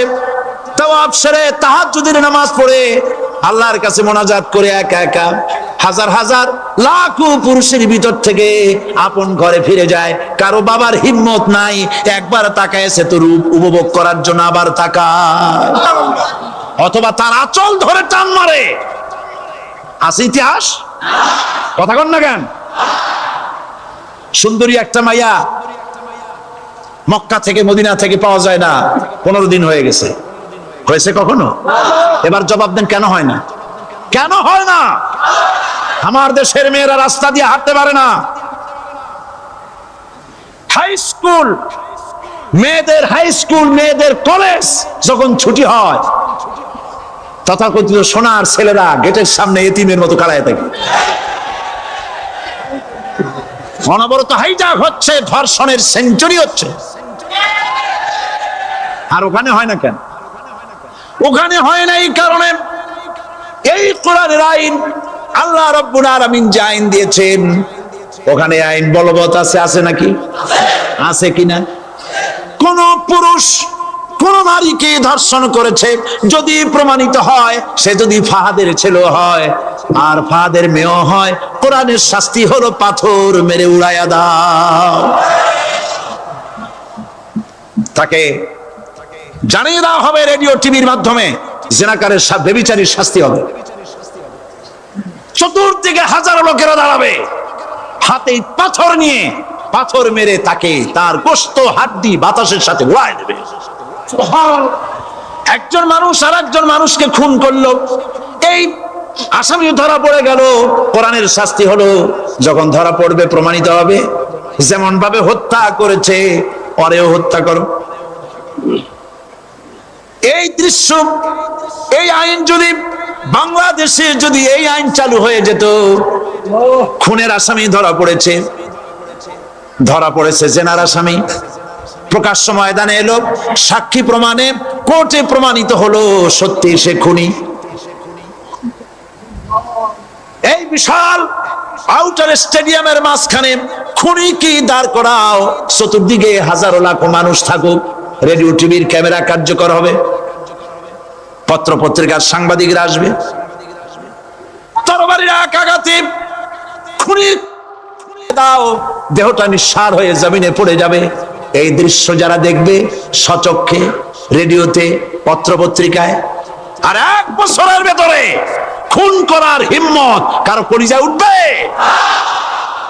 জেনাকারের পাথর শাস্তি যদি চোখে কেউ দেখে, জেনা করার পুলক আর জাগবে? এটা নাম আল্লাহর আইন। এই আইন কার? এই আইন কার? এই আইন, এই আইন যতদিন পর্যন্ত বাংলার মানুষের, মুসলমানদের উপরে কার্যকরী না হচ্ছে, এই দেশে কার্যকরী না হবে, ততদিন পর্যন্ত হত্যা, ধর্ষণ, খুন বন্ধ হবে না। বন্ধ হবে। সুতরাং এই আইন হচ্ছে কার? আরো জোরে বলে, আল্লাহ রাব্বুল আলামিন। মহান আল্লাহ রাব্বুল আলামিনের এই আইন অনুযায়ী যদি দেশ চলে, মানুষ শান্তি পাবে, চুরি বন্ধ হবে, ডাকাতি বন্ধ হবে, জেনা বন্ধ হবে, হত্যা ধর্ষণ বন্ধ হয়ে যাবে। নবীজি এমন একটি আইন চালু করে দিয়ে, কোরআনের বিধান চালু করে দিয়ে এমন একটা সমাজ চালু করেছিলেন, যেই সমাজ সম্পর্কে হুজুর নিজে বলেছেন, খায়রুল কুরুনে কারনি, সর্বশ্রেষ্ঠ যুগ হলো কার যুগ? আমার যুগ। সুবহানাল্লাহ বলেন। রাসূলের যুগ হলো সর্বশ্রেষ্ঠ যুগ। সেই কোরআন, সেই হাদিস আজও আছে না নাই? বলেন জোরে, আজও আছে না নাই? সেই কোরআন এবং সুন্নাহ দিয়ে দেশ শাসন হোক, এটা কি আমরা চাই? কারা কারা চাই? দু হাত উঁচু করে দেখান।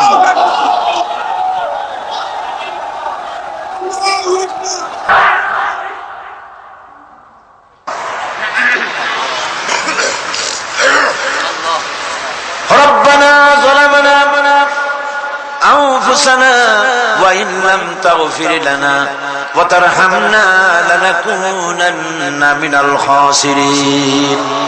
সবাই পড়েন আমার সাথে, রব্বানা যালামনা আনফুসানা ওয়া ইন লাম তাগফির লানা ওয়া তারহামনা লানাকুনান্না মিনাল খাসিরিন।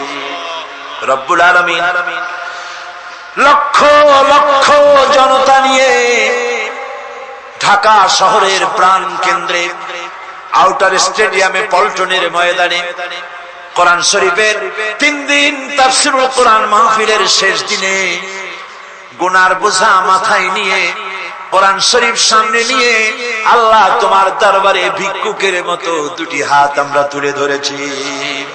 রব্বুল আলামিন এই 3 দিন আমরা যারা কথা বলেছি আমরা মানুষ, কথার মধ্যে যদি কোনো ভুল ত্রুটি হয়ে থাকে আল্লাহ দয়া করে আমাদের ভুল ত্রুটি মাফ করে দিয়ে পূর্ণ সওয়াব এনায়েত ফরমাও।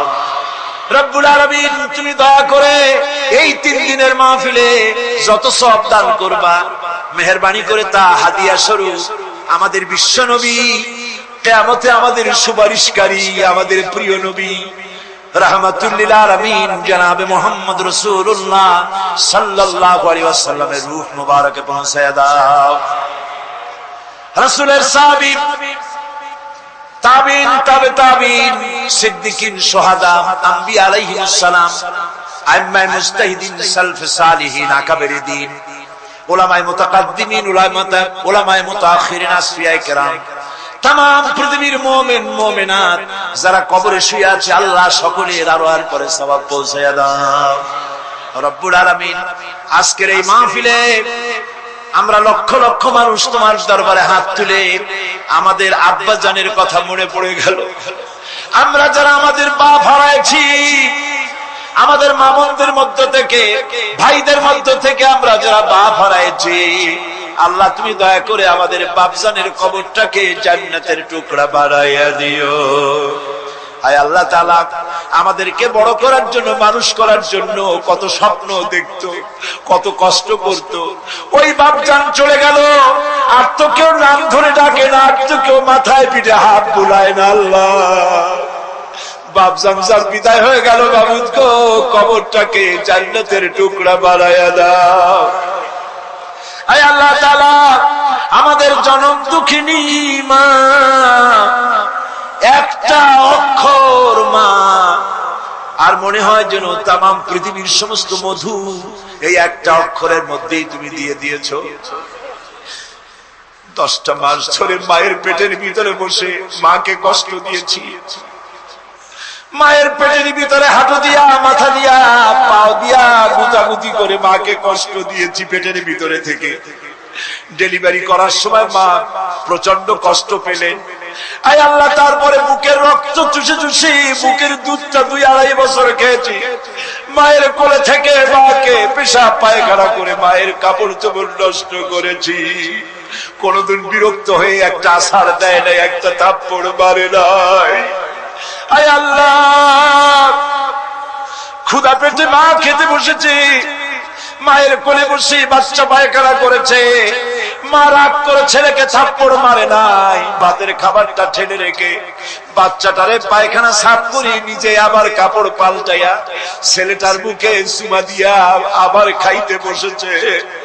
এইভাবে করে মাকে নির্যাতন করলাম, ওই মা যাদের বিদায় হয়ে গেছে আল্লাহ মায়ের কবর জান্নাতের টুকরা বানাইয়া দাও।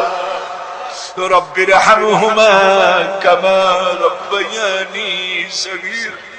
সবাই বলেন আমার সাথে, রব্বির হামহুমা কামা রব্বায়ানি সগীরা। আয় আল্লাহ আমাদের মা বাপ যাদের বেঁচে আছে সুস্থ রাখো, ভালো রাখো, ইমানের সাথে রাখো, ইজ্জতের সাথে রাখো। আয় আল্লাহ মায়ের ঋণ তো কিছুতেই শোধ করতে পারবো না, আমরা যদি আমাদের বুকের চামড়া দিয়া মায়ের পায়ের 1 জোড়া জুতা তৈরি করে দে, মায়ের 1 ফোঁটা দুধের হক তো আদায় হবে না।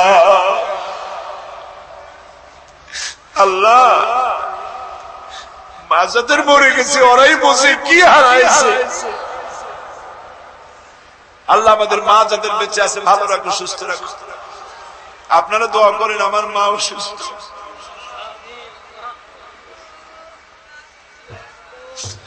আল্লাহ মাকে সুস্থ করে দাও। ربنا تقبل منا إنك أنت السميع العليم وتب علينا إنك أنت التواب الرحيم سبحان ربك رب العزة عما يصفون وسلام على المرسلين الحمد لله رب العالمين واجعل آخر كلمة عند الموت لا إله إلا الله محمد رسول الله আসসালামু আলাইকুম ওয়া রাহমাতুল্লাহ। আল্লাহ নবীর সাহাবী প্রশ্ন করেছেন, নবীজি বান্দা কখন আল্লাহর নিকটবর্তী হয়ে যায়? নবীজি বলেছেন, বান্দা যখন সেজদা দেয় তখন আল্লাহর বান্দার মাঝে কোনো হিজাব থাকে না, একদম আল্লাহ পাকের নিকটবর্তী হয়ে যায় বান্দা যখন সেজদায় পড়ে যায়। সুতরাং নামাজ হচ্ছে নিকটবর্তী হওয়া, সালাত এটা হচ্ছে নিকটবর্তী হওয়া। নামাজ ফরজ হওয়ার কারণ হচ্ছে এই যে মানুষ আল্লাহর বান্দা বা গোলাম হিসেবে সৃষ্টি হয়েছে, তাই একমুখী হয়ে এর বন্দিগি করা এটা হচ্ছে তার স্বাভাবিক একটা প্রকৃতি। আল্লাহ রাব্বুল আলামিন এই প্রকৃতির দাবি মিটাবার জন্যই নামাজের ব্যবস্থা করেছেন। মানুষের ফিতরত, মানুষের নেচার, মানুষের ফিতরত হচ্ছে এই যে কারো না কারো কাছে মাথা নত করা, হাত জোড় করা, মাথা নত করা, সার্বভৌমত্বের মালিক কাউকে মনে করা, হাত জোড় করতে হলে, মাথা নত করতে হলে, সার্বভৌমত্বের মালিক হিসেবে কাউকে গ্রহণ করতে হলে আল্লাহর বিকল্প কেউ আছে নাকি? ইসলামের মূল দাওয়াতটা হলো ফিতরাত অনুযায়ী দাওয়াত দেওয়া হয়েছে, মানুষ যেন মাথা নত করে, গোলামি করে। এজন্য আল্লাহ রাব্বুল আলামিন বলেছেন যে আমি মানুষ এবং জিনকে সৃষ্টি করেছি, তার কারণটাই হলো মা খালাকতুল জিন্না ওয়াল ইনসা ইল্লা লিয়াবুদুন। মানুষ আর জিন জাতিকে সৃষ্টি করা হয়েছে ইবাদতের জন্য, গোলামির জন্য। ইবাদত আর গোলামি এটাই করতে হবে, গোলামি করতে হবে, দাসত্ব করতে হবে। আর এই দাসত্ব, আল্লাহর আনুগত্যই গোলামির দাওয়াত দিয়েছেন দুনিয়ার সব নবীরা। কোন নবী বলেন নাই যে আমার গোলামি করো? কেউ বলেছেন? বলেন জোরে, কেউ বলেছেন? আল্লাহ পাক বলেন ওয়ালাকাদ বা'আসনা ফি কুল্লি উম্মাতির রাসূলা আন ইবুদুল্লাহা ওয়াজতানিবুত তাগুত। প্রত্যেক জাতির জন্য আমি রাসূল প্রেরণ করেছি, তারা মানুষকে দাওয়াত দিয়েছেন এই কথা বলে যে এক আল্লাহর গোলামি করো, তিনি ছাড়া কোনো ইলাহ নাই, আইন দাতা নাই, বিধান দাতা নাই, তার গোলামি, তার সামনে মাথা নত করে। নামাজ হচ্ছে তাওহীদের অবশ্যম্ভাবী এক বহির্প্রকাশ। তাওহীদের জন্য তাওহীদবাদী মানুষ যারা, তাদেরকে নামাজ আদায় করতেই হবে। আকীদা বিশ্বাসের দিক থেকে তাওহীদ যদি হয় পুরা দ্বীনের মূল উৎস, তাহলে আমলের দিক থেকে নামাজ হচ্ছে পুরা দ্বীনের মূল ভিত্তি। নামাজ হচ্ছে আমলের মূল ভিত্তি, এর বাস্তবায়ন ছাড়া দ্বীন পূর্ণ হয় না। নামাজ মুমিনের কেবলমাত্র একটি উত্তম আমলই নয়, বরং নামাজ হচ্ছে ঈমানের মূল ভিত্তি। যার কাছে নামাজ নাই তার কাছে কিছুই নাই। রাসূল করিম সাল্লাল্লাহু আলাইহি ওয়াসাল্লাম বলেছেন যে নামাজ যে ব্যক্তি পড়ে না, আল্লাহ পাকের সাথে তার কোনো সম্পর্ক বাকি থাকে না। সুতরাং এই নামাজটা হচ্ছে যে একমাত্র একাগ্র চিত্তে আদবের সাথে আল্লাহর সামনে রুজু হয়ে যাও। কোরআনে কারীম বলছি মুনিবিনা ইলাইহি ওয়াত্তাকুহু ওয়া আকিমুস সালাতা ওয়া লা তাকুনু মিনাল মুশরিকিন। তোমরা আল্লাহর দিকে রুজু হয়ে যাও এবং তাকে ভয় করে অন্যায় কাজ থেকে বিরত থাকো, আর নামাজ কায়েম করো, মুশরিকদের অন্তর্ভুক্ত হয়ে যেও না। নামাজ কায়েম করা, নামাজের আদেশ কোরআনে কারীমের মধ্যে আল্লাহ পাক বহু জায়গায় করেছে। ঈমানের পর নামাজই হচ্ছে সবচেয়ে বড় জরুরি। একজন মানুষ ঈমান আনলো, যেমন কালকে একজন ঈমান এনেছে, ঈমান আনার সাথে সাথে তার প্রথম কাজ কি বলুন? বলেন প্রথম কাজ কি? ফজরের নামাজের আগে একজন ইসলাম কবুল করলেন, তার প্রথম দায়িত্ব নামাজকে আদায় করে দেওয়া, ফজরের নামাজ পড়া। জোহরের আগে কেউ ঈমান আনলো, তার প্রথম দায়িত্ব জোহরের নামাজ আদায় করা। আসরের নামাজের আগে ঈমান এনেছে, তার প্রথম দায়িত্ব হলো আসরের নামাজ আদায় করা।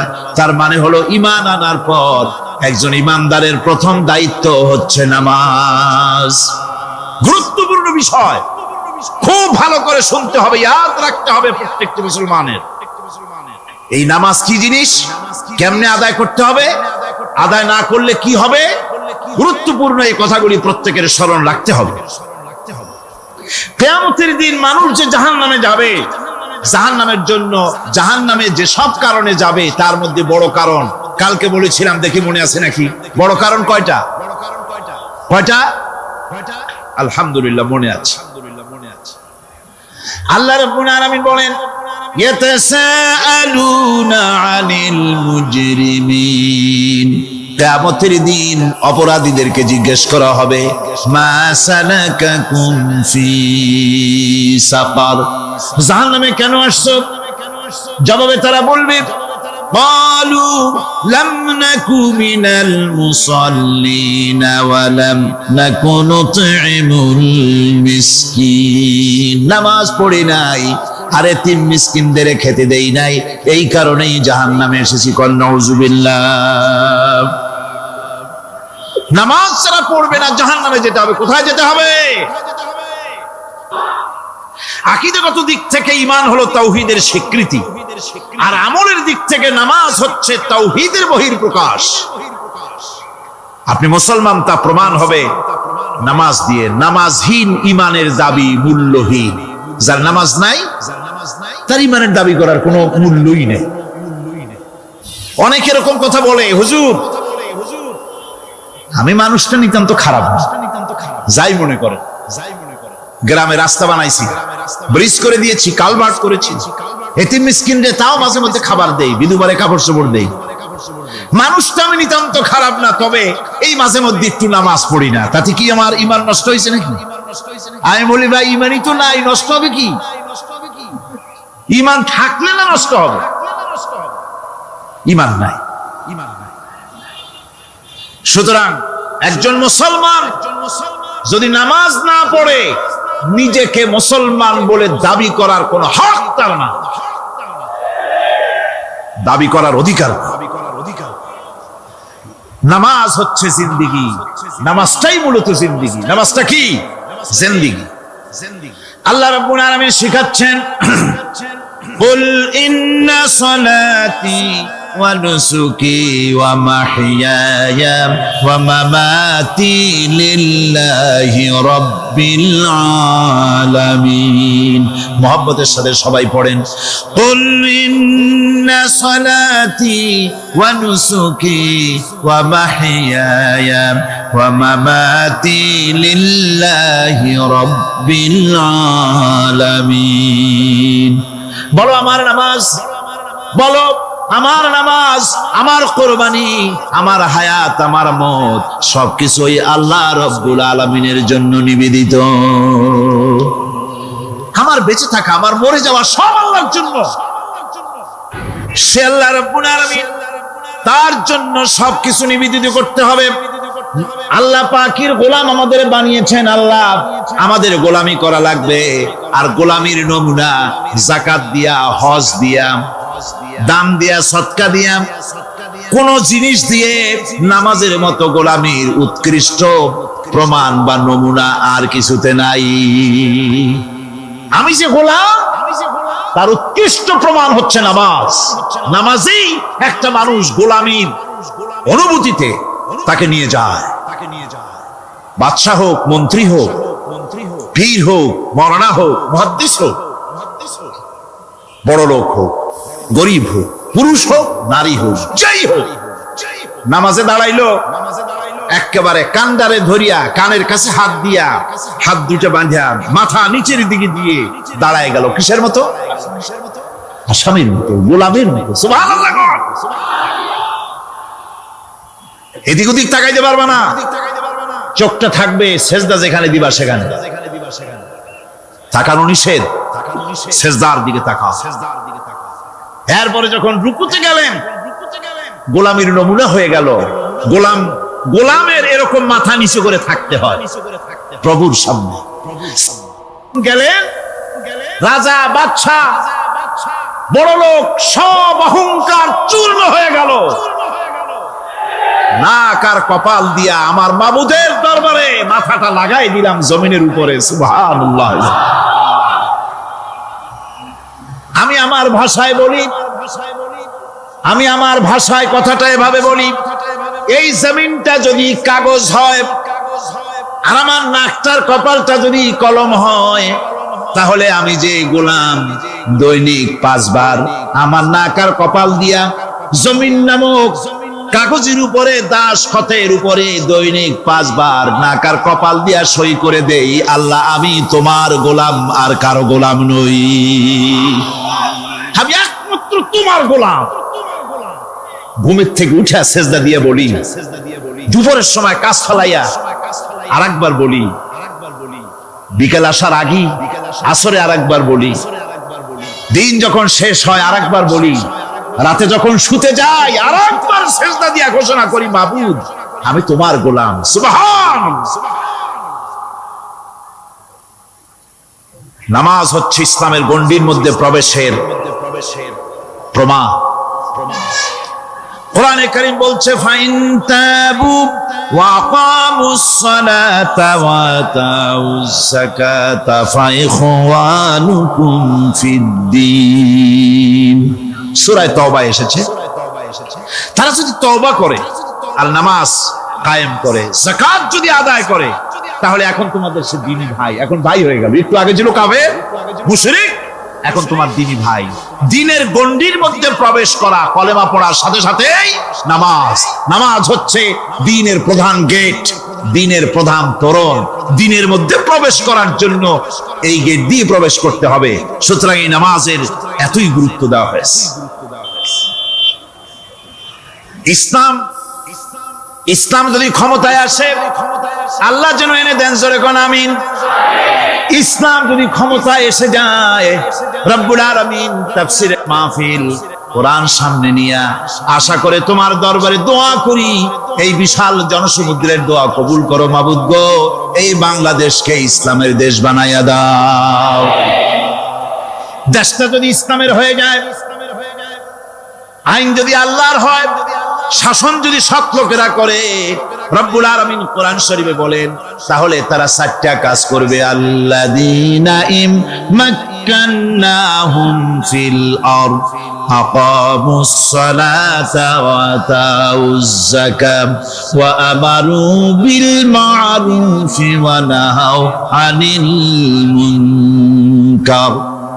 মুমিনেরা ক্ষমতায় এসে প্রথম যে কাজটা করবে, প্রথমে ক্ষমতা এসেই নামাজ বাধ্যতামূলক করবে। প্রথম কি? ওয়াজ নসিহতে অনুরোধ করা হবে না, বাবাজিরা আল্লাহর রাস্তায় নামাজটা পড়েন না। রেডিও এবং টেলিভিশনের মাধ্যমে রাষ্ট্রপ্রধান আদান করে দিবেন, যারা আকেল বালিগ সকলের জন্য নামাজ বাধ্যতামূলক, নামাজ পড়তেই হবে। এটা অর্ডার। বেলা যখন 1টা বেজে যাবে, বেলা যখন 1টা বাজবে, সমস্ত মসজিদে আজান শুরু হয়ে যাবে।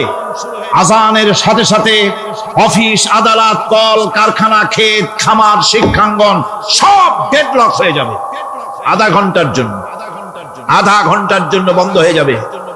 যারা মুসলমান অফিসে, কলেজে, ইউনিভার্সিটিতে, সর্বত্র তারা নামাজের জন্য প্রস্তুতি নেবেন। আধা ঘন্টার ভিতরে নামাজ আর খানা সেরে আবার কলেজ চলবে, বিশ্ববিদ্যালয় চলবে, কল চলবে, কারখানা চলবে, ক্যান্টনমেন্ট চলবে, সেক্রেটারিয়েট চলবে, সব আপন গতিতে চলতে থাকবে। আল্লাহর রহমত, বরকত আকাশ ফেরে নাজিল হয়ে যাবে। আর এই অর্ডার যে দেওয়া হবে, নামাজ পড়বেন, নামাজ পড়বেন সেখানে। থানায় যখন আজান হবে, থানায় আজান হয়ে গেছে, থানার স্টাফ, পুলিশ যারা আছে জামাতে খাড়া হয়ে যাবে, ইমামতি করবেন ওসি সাহেব।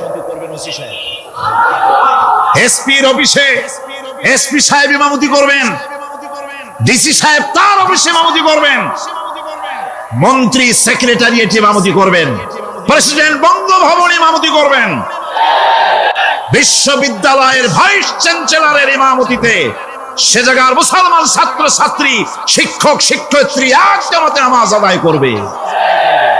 এই যদি হয় চিত্র দেশের, অপরাধ থাকবে? থানায় ওসি সাহেব নিজেই যদি জামাতের ইমামতি করেন, এইভাবে নামাজ আদায় করেন পুলিশদের নিয়া জামাতে, ঘুষ আর খাবে তারা? এসপি সাহেবের অফিসে, ডিসি সাহেবের অফিসে মন্ত্রীরা যদি ভাবে নামাজ কায়েম করে, তাহলে কি অন্যায় অপরাধ কিছু থাকবে সমাজে? থাকবে না। সুতরাং নামাজ বাধ্যতামূলক করে দেওয়া হবে। নামাজ বাধ্যতামূলক, সকলকে নামাজ পড়তে হবে। নামাজ হচ্ছে অপকর্মের প্রতিবন্ধক। নামাজ পড়লে অন্যায় কাজ থেকে বাঁচার পথ। অন্যায় থেকে বাঁচাই কিসে? নামাজ। আল্লাহ রাব্বুল আলামিন বলেন, উতলু মা উহিয়া ইলাইকা মিনাল কিতাবি ওয়া আকিমিস সালাম ইন্নাস সালাতা তানহা আনিল ফাহশাই ওয়াল মুনকার। হে নবী, এই কিতাব তেলাওয়াত করো, যা তোমার প্রতি অবতীর্ণ করা হয়েছে, এই কিতাব তেলাওয়াত করো আর নামাজকে প্রতিষ্ঠা করো। নিঃসন্দেহে নামাজ মানুষকে পাপাচার থেকে বাঁচায়া দেয়। অশ্লীলতা, পাপাচার থেকে মানুষকে বাঁচায় কে? জোরে চিল্লায় কোন কে? এই নামাজ মানুষকে অন্যায় কাজ থেকে বাঁচায় দেয়। নামাজ যে মানুষকে অন্যায় কাজ থেকে বাঁচায়, কেমনে বাঁচায়? আমরা যে নামাজ পড়ি, এই নামাজে তো আমাদেরকে অন্যায় কাজ থেকে বাঁচাইতে পারে না। নামাজি বহুত মানুষ আছে অন্যায় করে, করে কিনা? কোন না করে না? করে। নামাজি অথচ অন্যায় করে। আর আল্লাহ বলছেন নামাজিকে, নামাজ তাকে অশ্লীলতা থেকে ফিরায়। তাহলে কথা কারটা ঠিক? আল্লাহটা। জোরে বলেন, কারটা ঠিক? অবশ্যই আমার আল্লাহর কথা হক। আমি ভুল করতেছি, আমি যেন কোথাও ভুল করতেছি, সামথিং ইজ রং, কোথাও যেন আমরা ভুল করে বসতেছি, সেই ভুলটা কি আমরা আবিষ্কার করতে চেষ্টা করবো ইনশাআল্লাহ। প্রথম যে কথাটা সেটা হচ্ছে যে আমরা যা নামাজে পড়ি আমরা তা বুঝি না। কথা ঠিক কিনা? আমি যদি এখন প্রশ্ন করি সামি আল্লাহু লিমান হামিদা অর্থ কি কোন, ফার্স্ট ডিভিশনে কয়েকটা লেটার নিয়ে ফেল করবেন এরকম লোক আছেন না নাই? সুবহান রাব্বিয়াল আলা অর্থ কি জানি না।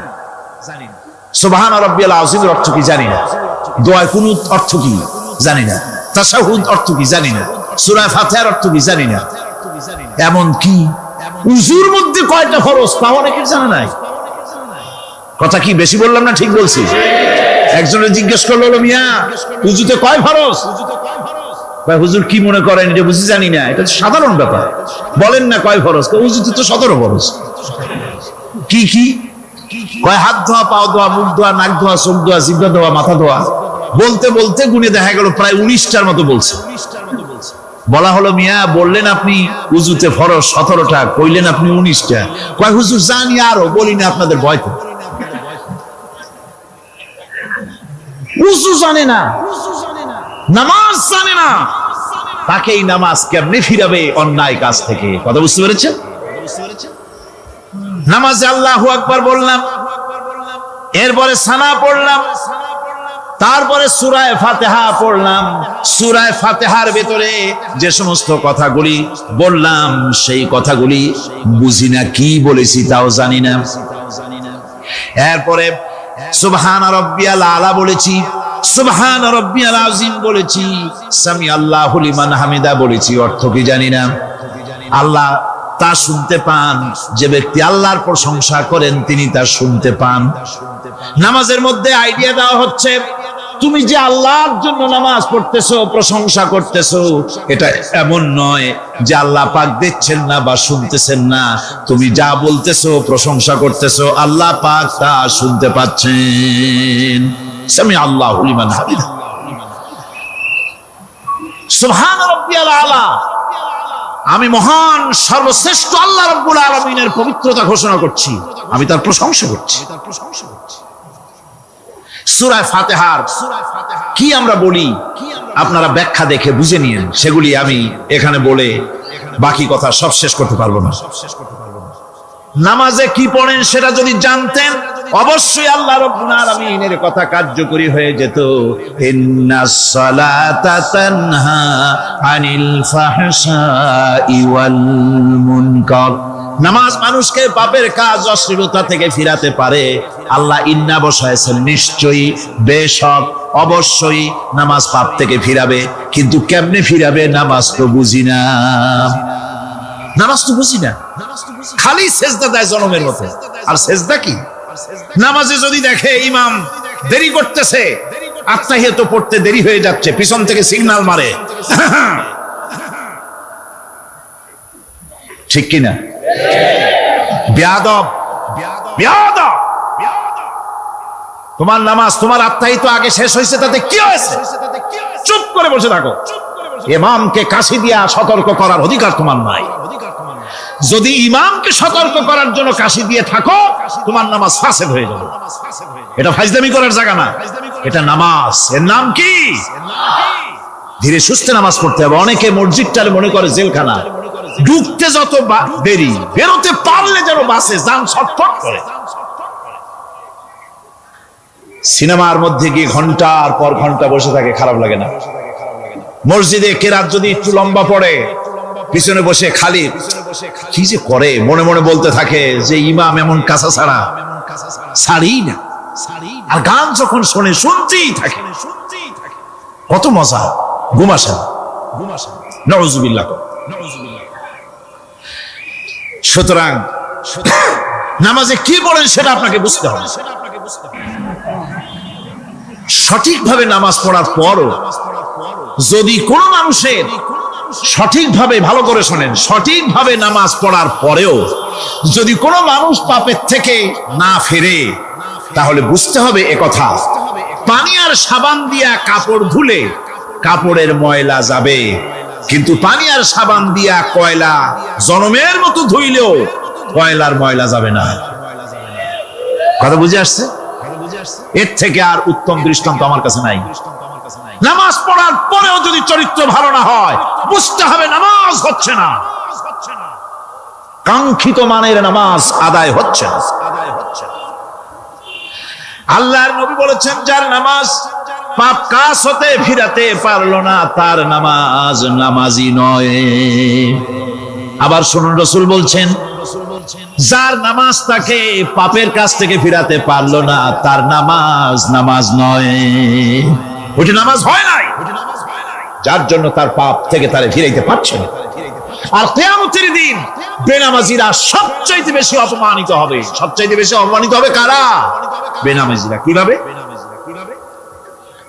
ইয়াউমা ইউকশাফু আন সাকিন ওয়া ইউদআউনা ইলাস সুজুদি ফালা ইস্তাতিউন। সেদিন কঠিন সময়, আল্লাহ রাব্বুল আলামিন লোকদেরকে সিজদা করার জন্য বলবেন, কিন্তু যারা বেনামাজি ছিল দুনিয়ায়, তারা সিজদা দিতে পারবে না। বলেন নাউযুবিল্লাহ। অবস্থাটা কি হবে? খাশিআতান আবসারুহুম তারহাকুহুম যিল্লাহ। তাদের দৃষ্টি নিচু হবে, লাঞ্ছনা এবং অপমান তাদের উপরে চেপে বসবে, সিজদা দিতে পারবে না। আল্লাহ আমাদেরকে ক্ষমা করুন। কিয়ামতের দিন হযরত আদম আলাইহিস সালাম থেকে শুরু করে পৃথিবীর সমস্ত মানুষের সামনে আল্লাহ রাব্বুল আলামিন সিজদা করার জন্য অর্ডার করবেন। যারা নাকি বেনামাজি, ওরা আল্লাহর দরবারে সেদিন সিজদা দিতে পারবে না, লাঞ্ছিত, অপমানিত হবে। জোরে বলেন নাউযুবিল্লাহ।